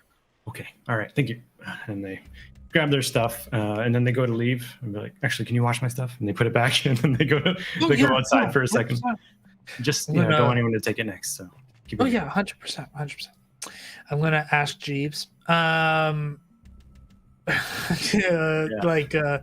the lake in 1945. Just to see if anything else kind of comes up in that era time. Yeah. So as you're kind of like looking through, give me an investigation check, and we'll see if anything comes up. That's a 12. With a 12, you were just like constantly putting in like different shuffling words to like try and find anything about this story at the lake, and eventually you do come across an article that says something more plainly. Maybe one of these. You see that there are 2 competing newspapers at the time. There's the Snowcatch Sun and the Snowcatch Star, and the Star itself talks about how in 1945 there was a boy named Edgar who claims he saw someone walk into the lake.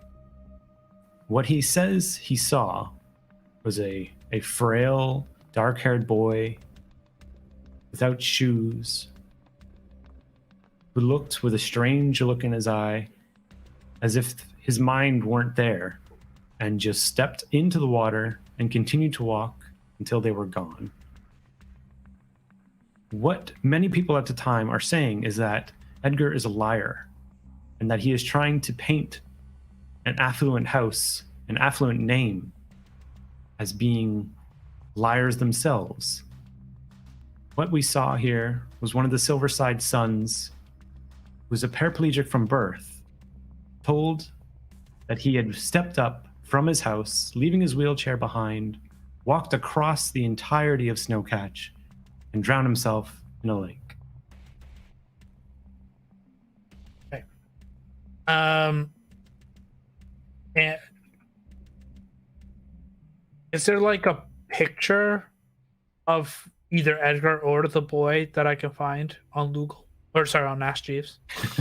There's no photographs, especially for this article. You can tell that they are, it's like 7th page, tucked away, that this is something that very likely was not really meant to be seen. A lot of the types of articles that talk about similar topics really dance around these subjects, and never say any of the people's names outright, and are trying to bury what seemed to be at the time a huge scandal.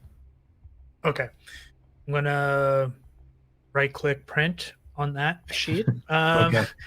And then super quick, if I have time before the person comes back, I want to ask Jeeves, monster with glowing eyes. Okay, give me an investigation check for that. Sure. Just gonna get Returns of Mothman. It's going to be a That's a chupa 5. thingy.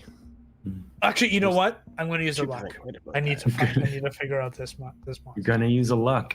As you're kind of like looking through, I think you actually find a lot of stuff, a little bit counterproductive, but at the same time, you're able to see stories of even things like Sasquatch. Bigfoot was told to be the shining orange eyes in the forest. There's tales of shining green-eyed monsters from the swamps and the lakes. There is stories of the chupacabra being something with green eyes, glowing eyes that could be seen in the forests, something that would kill goats and sheep. You see stories of vampires and Draculas and these sorts of things on fringe websites talking about how they could use their charm. You see sites and notings of Satan itself, biblical references to the Lord of Lies and Promises, and the bright eyes from those lies. And you see so many references that are sometimes biblical, sometimes paranormal, and the vast majority of these just keeps leading back to Bigfoot. Okay. But you do have a lot of information that could work. Yeah. So now that we're in November, school's almost done. Whatever left print credits I have left, I'm going to use all of them to print all this stuff out. Just print all of it out. Okay. I'll print all of it out Nice. as much as I can, or the ones that like seem relevant to the story. Yeah. To what we're doing. And then I'll just go grab the papers. I'll wait until the person comes back. Okay. Yeah. Here's the computer. I swear, all your stuff is there, obviously. Yeah. Good luck on your studying or whatever you're doing. And yeah. Cool. Thanks. He looks at the stack of papers. You didn't do that while I was logged in, right? You like switched and. Oh yeah, I totally switched. Yeah, 100%. Okay, cool. Actually, can you just do me a favor? I was trying to find the librarian. Did you see them by any chance? I was outside. I don't know. Okay, yeah, okay. Never mind. Thank you so much. I appreciate it. Okay. All right. And they just sit down and close all your weird tabs if you hadn't, and go back to their own research. Clearly still noticing that they are logged in on their own profile, looking at you as you head out of it. I'm out of there. I booked it. Yeah. Like $30 of printed paper at the library. And I think at this moment we see Angel casually waking up whenever he feels like it. Like 9:30, 10 o'clock. Yeah. What do you do? First thing in the morning. Make a coffee, go on the computer, check the email, what's new on the news, that kind of stuff. See if there's any like messages. Take it easy while you're having the morning coffee, and then see the time. It's like getting close to 10. It's like, well, I've got the day, so maybe I go check out the shop. Okay. All right. Yeah, you head out, feeling, getting a good 5-6 hours in, not too bad, feeling a little bit capable on the day, and you head out, and you find your way. And where do you go? Well, I think I go to Oliver's. Okay. Yeah. So you see, as you make your way down the street to one of the more run down but like older shops in town, and you find Angel. You see in front of you the sign for Twist Terrifying Trinkets, which is a slightly renowned place in town as being kind of like a thrift shop, kind of, but also lots of curios and weird stuff, and a place of history. It's been here for a long time. It's like it's an established building. Not too many people have a big reason to go here. But sometimes, there's cool vintage stuff or just weird, creepy things. Sometimes taxidermists make their way over here, and crypto taxidermists especially. Lots of weird things come this way. Is there anything that you do as you break in through the door and you don't see anyone immediately, but you do see the darkened rows of wooden shelves and strange things and glass eyes and taxidermied backwards wolves and all these weird things as you go into the dusty shop? That's the perfect timing. You find a cat, yeah, right away. Yeah, I'm just like browsing through the shelves while I'm assuming like a little bell dinged when I open the door. Face over your shoulder. Oh my god. Perfect for the terrifying shop. Yeah, I'm just I'm browsing, seeing if there's anything like new or interesting that piques my interest. Okay. Make an investigation check for me. Sure. That's a 9. As you're kind of like looking through at a lot of the strange potential purchases here, you find something that kind of stands out to you. It's like a music box, but for some reason it doesn't really play music when you start it. You can hear like the clanking of the pegs hitting the metal timbers, and but for the most part it just kind of clicks. And as you wind it up, you see that there is like a ballerina that on one half is like an old woman and on the other half a young woman. and it keeps kind of spinning on the spot. Um, and yeah, it doesn't really make any actual music, but it stands Does it out look to you. old, or is it? It looks very old, like it's like porcelain and chipped and dusty. You can see that like the dust is caked on so much that almost most of it is dust. You can't even see the wood of the box itself very clearly. It's very faded. Okay. Yeah, I'll grab that and head over to the cash register where Oliver should be. Okay. Yeah, you do see a bell there and a bunch of like trinkets and the usual buy stuff at the cash. Some things that just feel anachronistic, chocolate bars and gum and all these sorts of things, right there at the cash. Chapsticks. Yeah. And beyond it, you do see like a full on like from the Black Lagoon creature, like a false. Definitely seems almost to be fan-made version of the creature from the Black Lagoon, just standing there stiff. And as you ring the bell, you do see the shifting beadway door for the back room kind of move open, and you see Oliver come out. He's got his wax mustache. He's got his vest on. He turns out with his round glasses and kind of looks over to you and goes, "Ah, yes, it's Angel, right? You've been around a bunch, and I just feel so bad. I always slightly forget who you are." Oh, hopefully at this point I'm a regular. Yeah, you're definitely one of my most regulars. Yeah, there's at least for some of the fun stuff. You get a lot of people coming in with the furniture, but that's I'm not much into just like wooden chairs. no, it's not great.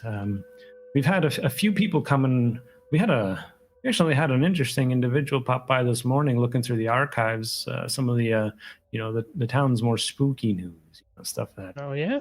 Yeah, just some weird guy kind of talking about I don't know, reliving the past or whatever. I don't know. Oh, okay. Yeah, That's cool. There's at least one person aside from yourself that's not just here for the chairs and lamps. Did he find what he was looking for? He didn't buy anything. I don't know. I don't care too much. Oh, okay. Yeah, I was just wondering what kind of new stuff you got. Well, I don't really do new stuff. New old stuff, New old new stuff. to you. New to me, yeah. Well, I did notice you were looking at one of those the boxes there at the front shelf. We did get a collection of haunted music boxes, a whole collection of those. Oh yeah. Oh, it looks pretty cool. I was just wondering if I'd be able to fix it. Oh, to make yeah, it actually maybe. play music.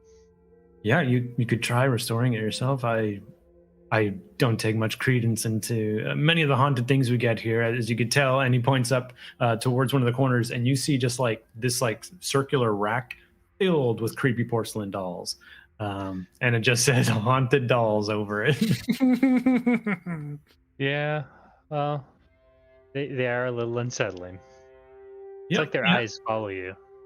Yeah, sometimes their faces do. I swear, I hide back there behind the beads, and every day I come out and I got to turn the rack again, spin it the other way, and then every single day I got to turn them. You know how these things are. Yeah. Well, how much is the music box, by the way? For just the one, Well, how many are there? Like, are there?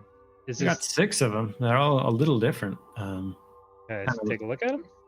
Yeah, sure. Let me just go grab them. And he walks around through different various aisles where he just like put these little music boxes almost like pointedly to like stand out at the edges of each of these shelves, and brings a whole bunch to you, the other 5, and lays them out in front of you.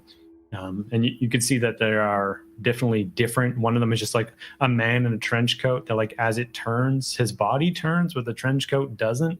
And it's just like, it's very strange that just the body inside, like his shirt is what is changing as he turns to reveal other types of shirts. And then you see like a few other ones. One of them is just like some animals, like cats and dogs and stuff hiding together. But they all have like this old look to them where they look cracked and weathered and become incredibly dusty. Do any of them kind of give off, an extra vibe aside from just being weird? Yeah, I'd say maybe roll occult for me. Sure. Spooky. That's an 8. Okay, with an 8, you see one that does look kind of strange. It looks to be like a bird cage, Okay. but it's a very, very tall bird cage. And as you kind of like look at the intricate details of it, the bars are definitely just like interlocking finger bones, all of them going all the way up. And the door is just 2 hands, fully boned hands on one side. And yeah, you can see that inside there is something that looks like it would be for something to sit inside. But it is not a bar like for a bird. It's almost more like a seat. Whatever is just an empty cage with a weird seat in it. But this one, to you, compared to the others, this one stands out. Okay. Yeah. How much for the first music box, and like, what about this like weird birdcage one? For 2, I mean, I'd be breaking up the set. You know how that is. How does 50 sound? Classic. Like 50 each, or like 25 each? For the 2. Could you do like 20 each? Roll manipulate. This isn't gonna go well. Called it. -2, so 4. Like I said, you don't want to break up the set on these. If you wanted all 6, maybe I can make like a combined deal. But like for splitting them up, it's 50. All right. Yeah. Okay. That's fair. You know what? I'm gonna come back here anyway for new stuff. So, or new old stuff. Yeah. Okay. Yep, that'll do. And he takes the money, hits this old-fashioned looking register. It's like old and metal, and it's incredibly loud as he puts the money in, gives you a thumbs up, I guess. All right. Thanks for keeping the place alive. Yeah. You know me. If you find anything that you think might pique my interest, set it aside, and I'll come by in like a week or so. See if there's anything new. Yeah. Okay. Yeah, that sounds great. I would love to continue to have money. So cool. Yeah, I'd love to continue having weird stuff. It's a fair trade. All right. I'll see you later. And he walks back and he turns the dolls away again and goes through the beads. Am I still there after he's like gone through the beads? Yeah, I reach over and turn one of the doll heads. Amazing. Awesome. So and then I have a head out. You ruin his life, and then you head out. As the day moves on, is there anything that anyone would specifically like to do? If not, we're going to pop over to Jimmy for a minute. No. I'm okay. Okay. At some point, I would go to the library because I did say I'd meet him there. But yeah. So as you're kind of like heading up to the end of your shift, things start to get busy again. You see a bunch of the next shift volunteers coming in. Everybody's kind of like scrambling to get their set list for the day, all the things that they're trying to make. And you just hear like, God damn it. You hear one of the like main assistants frustrated outside of the studio room as you are kind of like wrapping everything up. And you hear like a lot of noise. Is like, people are trying to get together. The shifts are changing over. There's like double the amount of people in here as normal. And things sound a little bit escalated and frustrated. Hey, everything okay, guys? Like, what's going on? Yeah, I guess. Looks like I'm gonna have to be running it again. 2 days in a row now. We got no Laura. I don't know. She isn't showing up. No one's heard from her. And I don't know what the hell her plan was for this week. She had the entire set list for her Halloween segments, and it's gone. So I'm just making it up. Oh shit, man. Do you want me to? If you want, I can stay for a little bit and try to help you at least get like a bit more prepped. I mean, in the hand. If you're able to maybe quickly like just write down stuff that you played, so we don't get too many doubles. Shift after the next. You shouldn't have too many repeats. For sure. Yeah. Okay. And so as they're kind of like rushing around, do you want to just do a keep cool as you're kind of like fighting off this wave of exhaustion? That's a 9. A 9. That's good enough. You're getting through it, and you're pretty sure you got at least the big ones. The ones that would stand out as definite repeats, fixing it in as many of the songs as you can. And as you're heading out, you just hear the crackling of static, and you see that the second booth light is on, where you had been listening to the extra tape. I go over and check it out.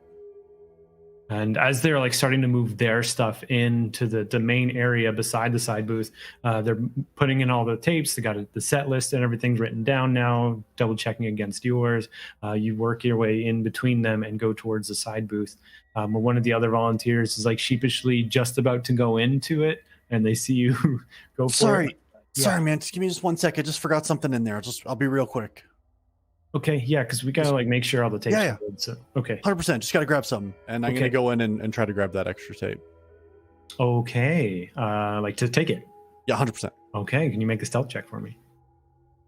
Yes. Okay, good. I was gonna say, I'm pretty sure I spent all of like campaign 1 upping my stealth. Oh, did So, you? but then you're all snake eyes, and it doesn't matter. Did you just now? Yeah. Okay.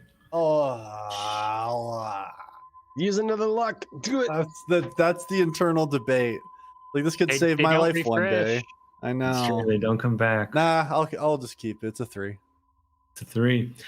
So you pretty plainly just pop the unmarked cassette out of the player and work it in your pocket, and you lock eyes with the other assistant. And for a second, you're like, it doesn't matter. It's fine.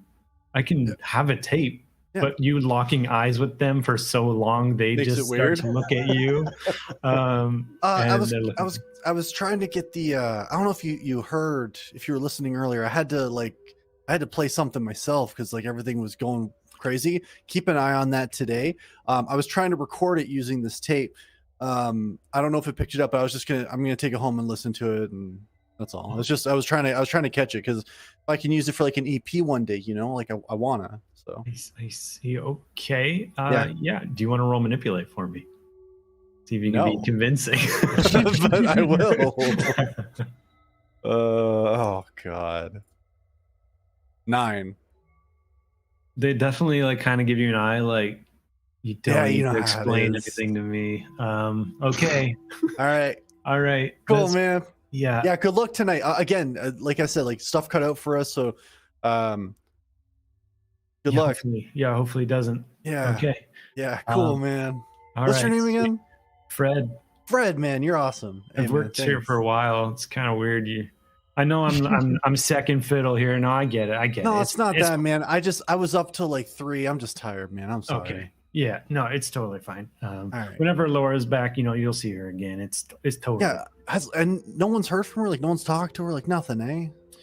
No, like, I mean, she could just be sick. It's how week. There's no classes. Maybe she just didn't feel like it. This place can run itself. It's just weird.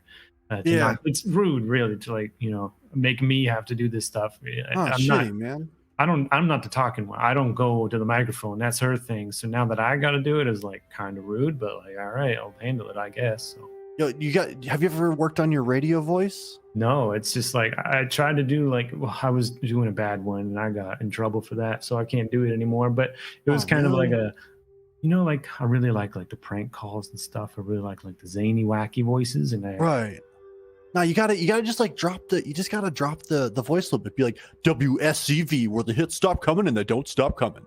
Just stuff like That's- that, man. that's not bad. Yeah. Yeah. See, I was doing more of like a well, listen in, everybody, and they no, just man, that ain't it. You gotta go low. Try low. Try aim in low. well, listen in, No, everybody. it's maybe lose the accent too. That might Was be I part of doing it. an accent? Now I don't know, to be honest, man. But you know what? I think you got this.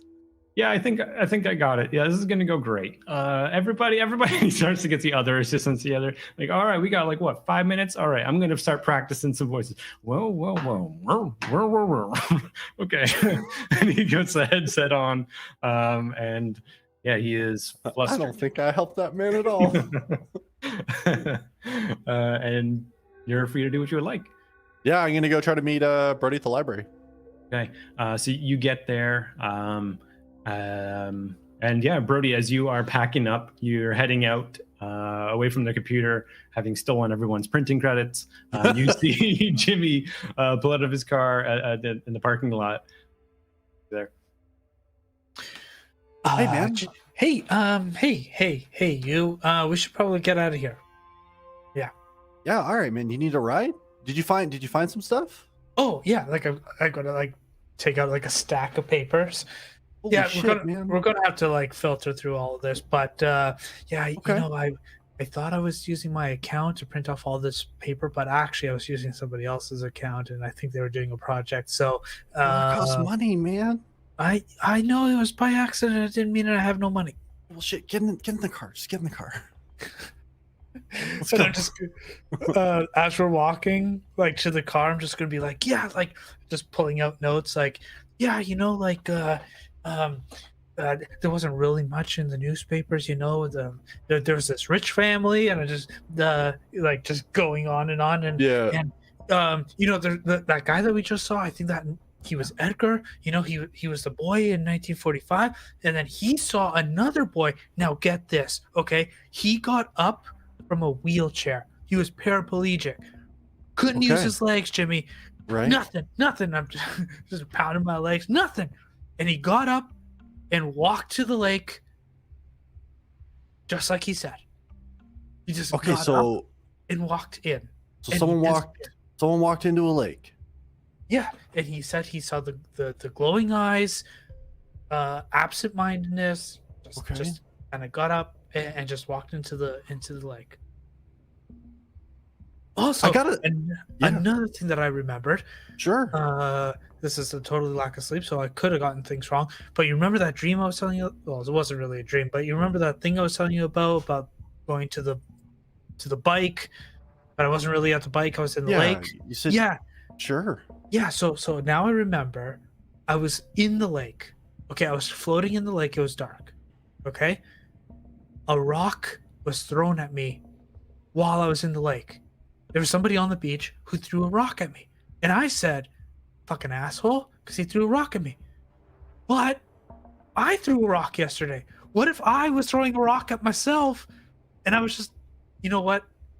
We'll riff on this one when we get it together with the team, because now it sounds ridiculous now that I'm saying it back. But you know what? You know, like this could be a thing. Hey man, can I just make like a quick suggestion? The The way you said everything, don't fucking talk like that, man. You sound crazy. Try it again, slow it down, get some facts together. You know, we don't want to. Okay. You're thinking you threw a rock at your past self? Maybe not my past self, but like we were like in sync. You know, our timelines were like in sync. I don't think they exist You know- yet. That was a shitty joke. Don't worry about it. God fucking damn you. Yeah, the Backstreet Boys are way better. So you think you were in two places at once? Yes, 100%. 100%. You're certain you were in two places at once? No. What I meant is that in my dream, 100% we were together in the same timeline. No, I'm not necessarily saying 100% that I was there in the lake. That's really fishy, isn't it? Why would I be dreaming about somebody throwing a rock at me? And in the same day, I threw a rock at a body or a spaceship. I don't know. I couldn't really see. Brody, man, I gotta be the guy that points this out, and I'm not trying to harsh on your mellow here. You threw a rock potentially at something. You have to expand your options between body and spaceship. A lot of other things can be in a lake, dude. A lot of other things. Yeah, but Ransom was there. Ransom, he heard me throw something at something. He heard it. And he said, I'm not saying you "Holy didn't. shit." You know what floats in water, man? Like logs, just wood. What if it just hit wood? How do you know it was a body or a spaceship? But Clearly, you're not going off of sound, man, because those two things sound real different when they get hit with rocks. You know what? I'm just saying I hit something, okay? It's a classic alien story. You know? That's not what that is, man. What do you Yeah, mean? Yeah, Classic Edgar was alien saying- story. Boy walks down to a beach, throws a rock, hits something. Boom, No. aliens. I mean, like the glowing eyes. He walks into a lake, disappears at thin air. Classic ghost. Story. Brody, I mean, alien story. look, man. I know Ghost things. alien. I know things were fucked up last year.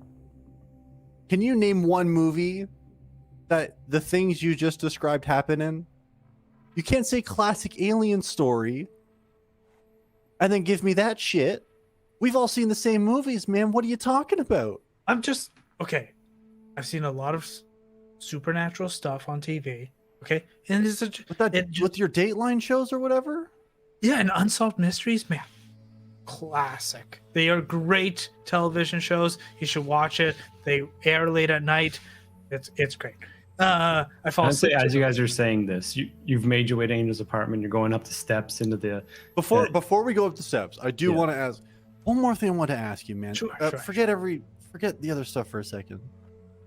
Did we ever find out if your dad is owned by Ransom's dad? You know what? I actually forgot to ask him after that night.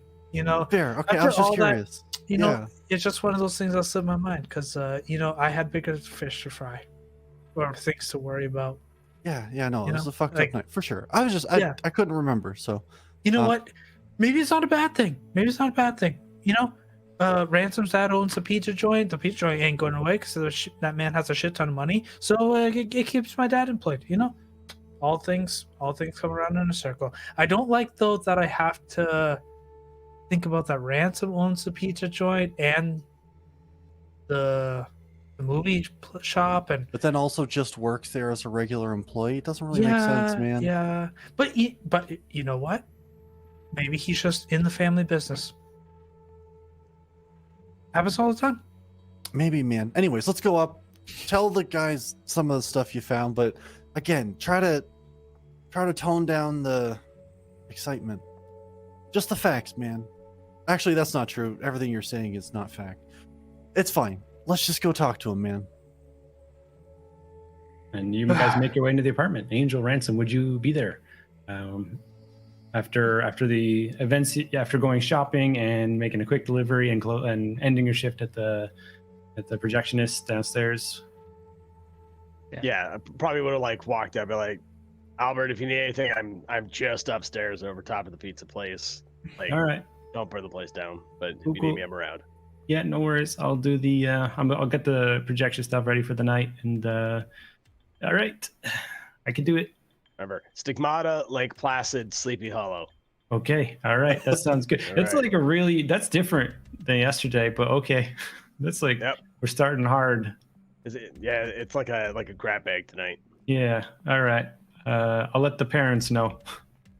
It's gonna be a hard one. All right. Kid. Those are all rated R. Yeah. Okay. Cool. And he gets all the tapes ready and continues working. And as you guys make your way up, and then later on, you see Brody and Jimmy work their way into the apartment. Angel, Ransom, you guys are all there, assuming there was nothing else you needed to do. What do you guys do? When you guys come in, I've got like a huge 5-star binder, and I'm just like taking notes, and I'm like trying to figure out what's going on with this bird's cage music box. Wait, what's in the binder? It's a 5-star like huge binder. Yeah, Like yeah, the It's big old just zipper notes. binder. It's like Yeah. Oh God, this is. yeah, I saw it. Yeah. yeah. But But yeah. notes of Yeah. like your There's a own bunch of notes. diamonds Yeah. drawn on the front. This is like what I've been doing for like the last year, which is just more about, magic and that kind of stuff. And this is Right. my own little Sure. homegrown grimoire.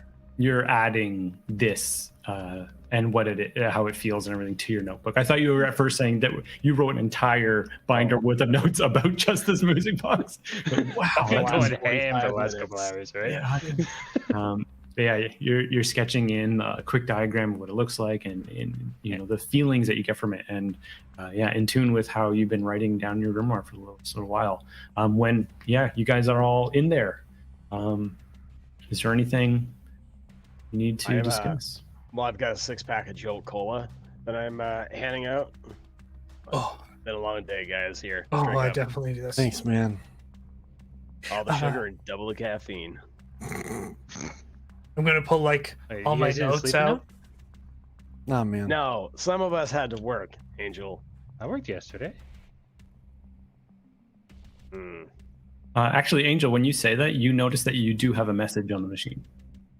Oh, like the answering machine? Mhm. Yeah. Right. 1 second, while you guys go like hear Brody's crazy ramblings, I'll go. What's up? You already see the wild look in Brody's eyes as he's setting up in the booth. I mean, I think we all need to hear this because He's just got like handfuls of papers. Yeah. So many of them just say Sasquatch in question marks all over the front. Yeah. And Such so a red yarn for some reason. yeah, he's got it prepped, ready to go. I'm like looking for like an empty wall that he doesn't have anything on there. Just use the floor in the living room, man. Easier. Just clear everything. Yeah. Okay. Ransom, listen. Okay, I have a question for you first before I go on my tangent. When I Okay. threw that rock, what sound did it hit before it hit the water? Like what if you were to make a noise, what would it be? Bud.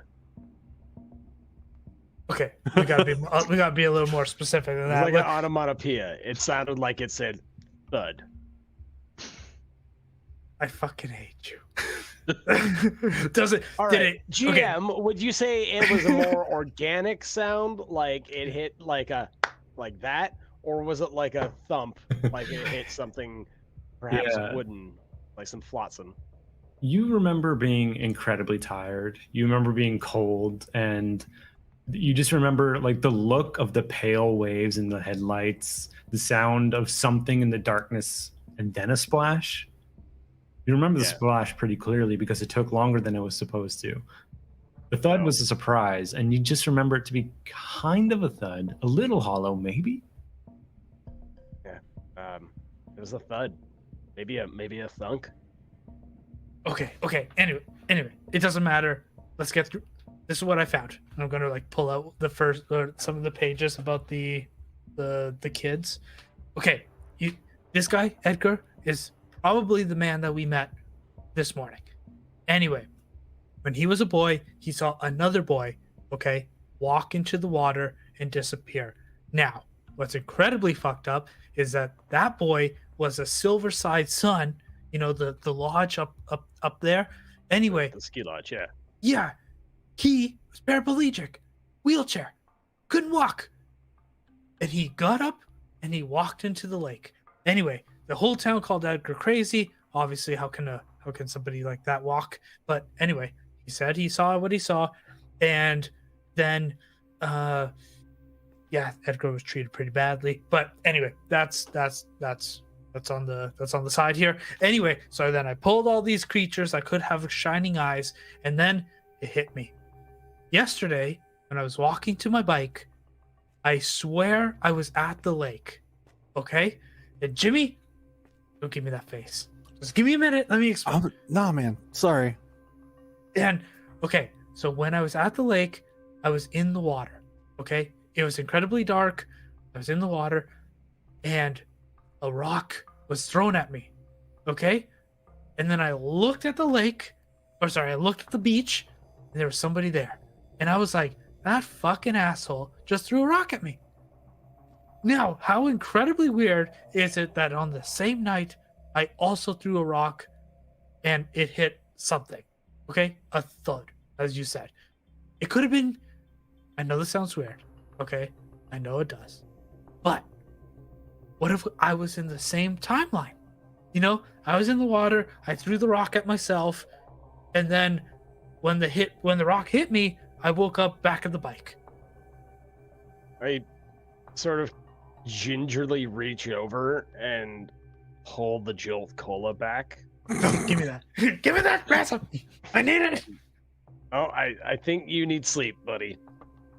I'm just standing with the receiver in my hand, having listened to Brody, thinking, what is going on in that fried brain is? I'm just saying it was weird. Like, I was walking to the bike, and then all of a sudden I was at the lake. Okay, clear as day.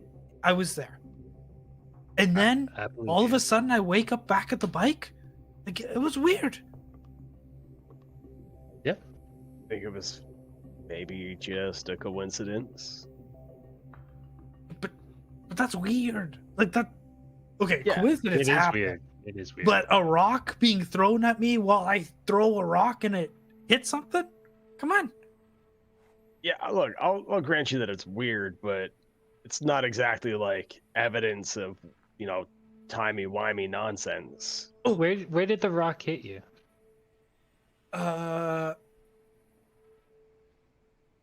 In your dream, the rock hit you in the head because that was like the only thing out of the water. Perfect. Like, It hit me in the head. Like right there, somewhere. Around is, this is area. is there a bruise or a mark anywhere where he's like pointing? You notice that it's vaguely red. Have you been rubbing your head? I don't think so. I mean, I was wearing a helmet today, but I don't know. Okay, but let's just, for the sake of argument, let's say that you threw a rock at yourself. Does that mean, because you also said you saw shining eyes in the woods, or sorry, in the water. Does that mean you're the monster then? Are you an alien? Are you an alien? Are you a ghost alien? Oh my god. Oh my god. Oh my god. Guys, What man, was I that's not abducted? helpful. I was abducted. Jimmy, man. I was we have to abducted. ask. Oh, God. I'm punching in the number now. Brody's gone all the way down the rabbit hole. Yeah, you start up the voicemail machine. You see the cassettes tape start moving. The sound comes on, and it just says, "Hey, Angel, I hate to ask you again, but if you could just cover a shift tonight, we're low again, and I don't know. It would be a great help. There'd only be one other guy out there in the house in the warehouse tonight, so if you're down for it, just let me know. Before dark. It'd be very helpful. Yeah, I don't know. People don't want to work, I guess. Anyway, call me back. Thanks if you can. That's all." And I call him back. Yeah, and he picks up immediately. Hello, yeah. Hey, it's Angel. Returning Yes. the call? Yes. Are you interested in a little extra money? Yeah.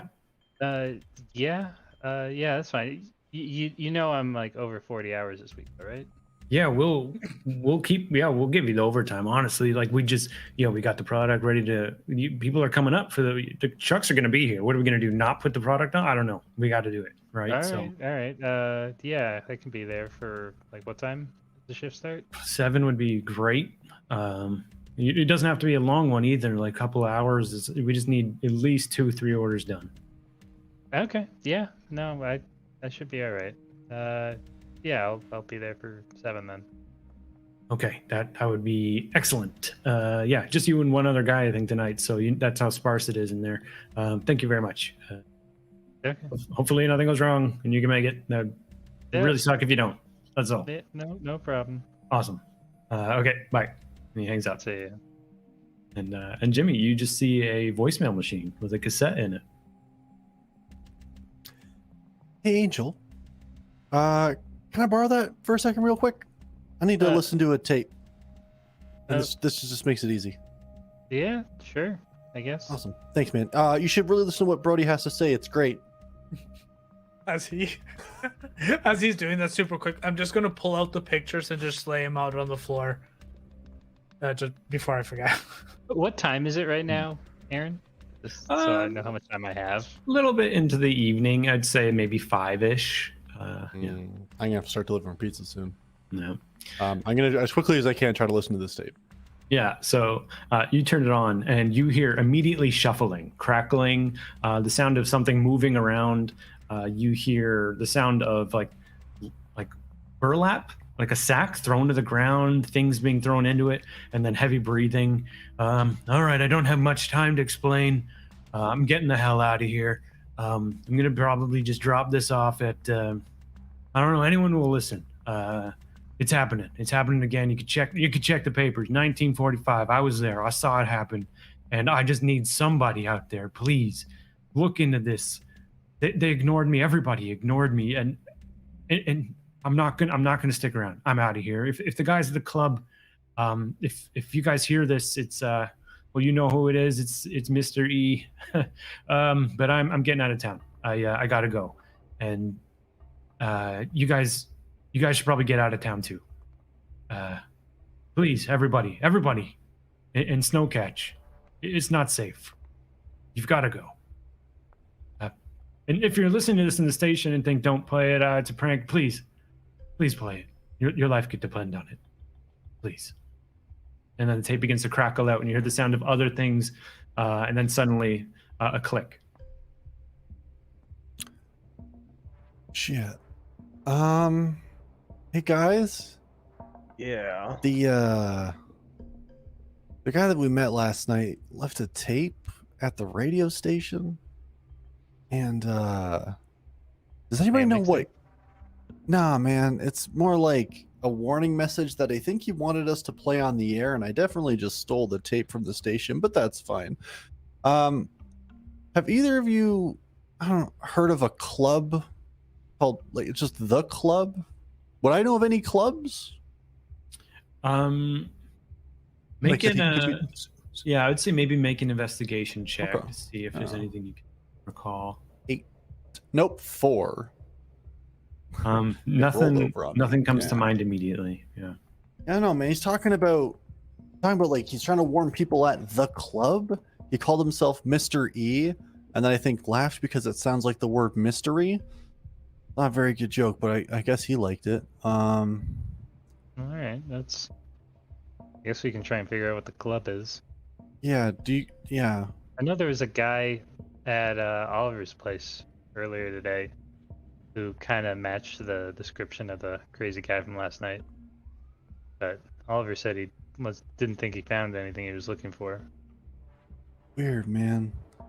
Also, and I really hate to bring this up, there's somebody that's been missing from the radio station for like they've missed their last 2 shifts. Her name's Laura. She's not the most reliable person, but now that people are, The New Madison? Just like missing and dead? Sure. I thought you said it was Madison. That would be weirder. Well, let's not jump to conclusions. Yeah, Angel. we don't know if she's dead or what, dead. but with this Floyd guy missing, maybe it's something we got to check into. Yeah. Well, Speaking of Madison, though, man, do you still talk to her? Like, would Yeah. she? every now and then. Did you like find out if she knows about other stuff that could be causing this, or like I don't know? She said there was weird stuff in this town, right? And it's been here for a while. Yeah. Yeah, I don't know. Like, I can talk to her about it, but. All right, might not be a bad idea, I guess. Oh, did you guys hear me play a song on the radio? No, I thought I it went never pretty listened to well. the radio. Everything like was going like shit, and then I had to just fill the airtime, and then yeah, man. Yeah, but what? You got to know a thing or two about like, genre transition. You can't just go from like Americana folk straight into Ricky Martin. And I That's nearly fair. crashed my car when that happened. Okay. That's fair, man. I was Audio really just assault. like, yeah, I've reached like for the closest tape that I thought like would be a hit. I probably didn't think that moved through. So that's good feedback, man. I appreciate that. Good But the job, song though. was good. Doing something live. I mean, honestly, yeah. Was it Shining Eyes? Little on the nose, but I guess. Yeah, I was just trying to really express how I've been feeling and like the stuff that's been going on the last like 24 hours. So, maybe you were right Hey, about this stuff you took my inspiring my idea. music. Yeah, man. I Yeah. thought, you have good ideas sometimes. So I was like, let's try it out. I'm your biggest supporter. Thanks, man. I appreciate I was that. humble too. Anyway, I was called in for a shift this evening, so like you guys can hang out here and do that. Angel points at Brody, who is putting out all of these weird photographs Some of them are ancient seeming, black and white. Some of them are Polaroids. He pulls out some yellow yarn that was in the backpack and a bunch of different boards and messages with charcoal writing on it and question marks and some barely legible, maybe illegible names, things that are smudged. And he starts laying them out all over the floor as best as he can remember as they looked on a board that they found beneath what seemed like an ancient fort in their town hall in an ancient passageway. And that's where we're going to leave it for tonight. Oh God. Just our little budding conspiracy theorist. Yeah. I'm just like gonna. Alien. Hey, Angel, do you have any more red string? I'm running out here. Can we go to the yarn store? He's gonna Yarn. come back in the morning and his entire like east side wall is gonna be covered in clippings and tape. Yeah. Just one whole section is about like Sasquatch and like where they could be in Snowcatch. Like, oh, there was a sighting here and a sighting there. Awesome. Thanks everybody for watching. We're the Casual Ones. We stream Tuesdays, Thursdays, Saturdays, and sometimes we do Extra Life. For those watching live, we got Extra Life coming up Friday at 7. Nope. It already happened. That happened. Oh yeah, this one already happened. Thank you for supporting we had so us many. on Friday. Yeah, we got Extra Life. Well, we do it every month, to be fair. We got Extra Life all the time. But we had the 24 hours one on Friday. You know how time be. So does Brody. Thanks for watching, everybody. Have a good one. Good night. We'll see you soon. Bye.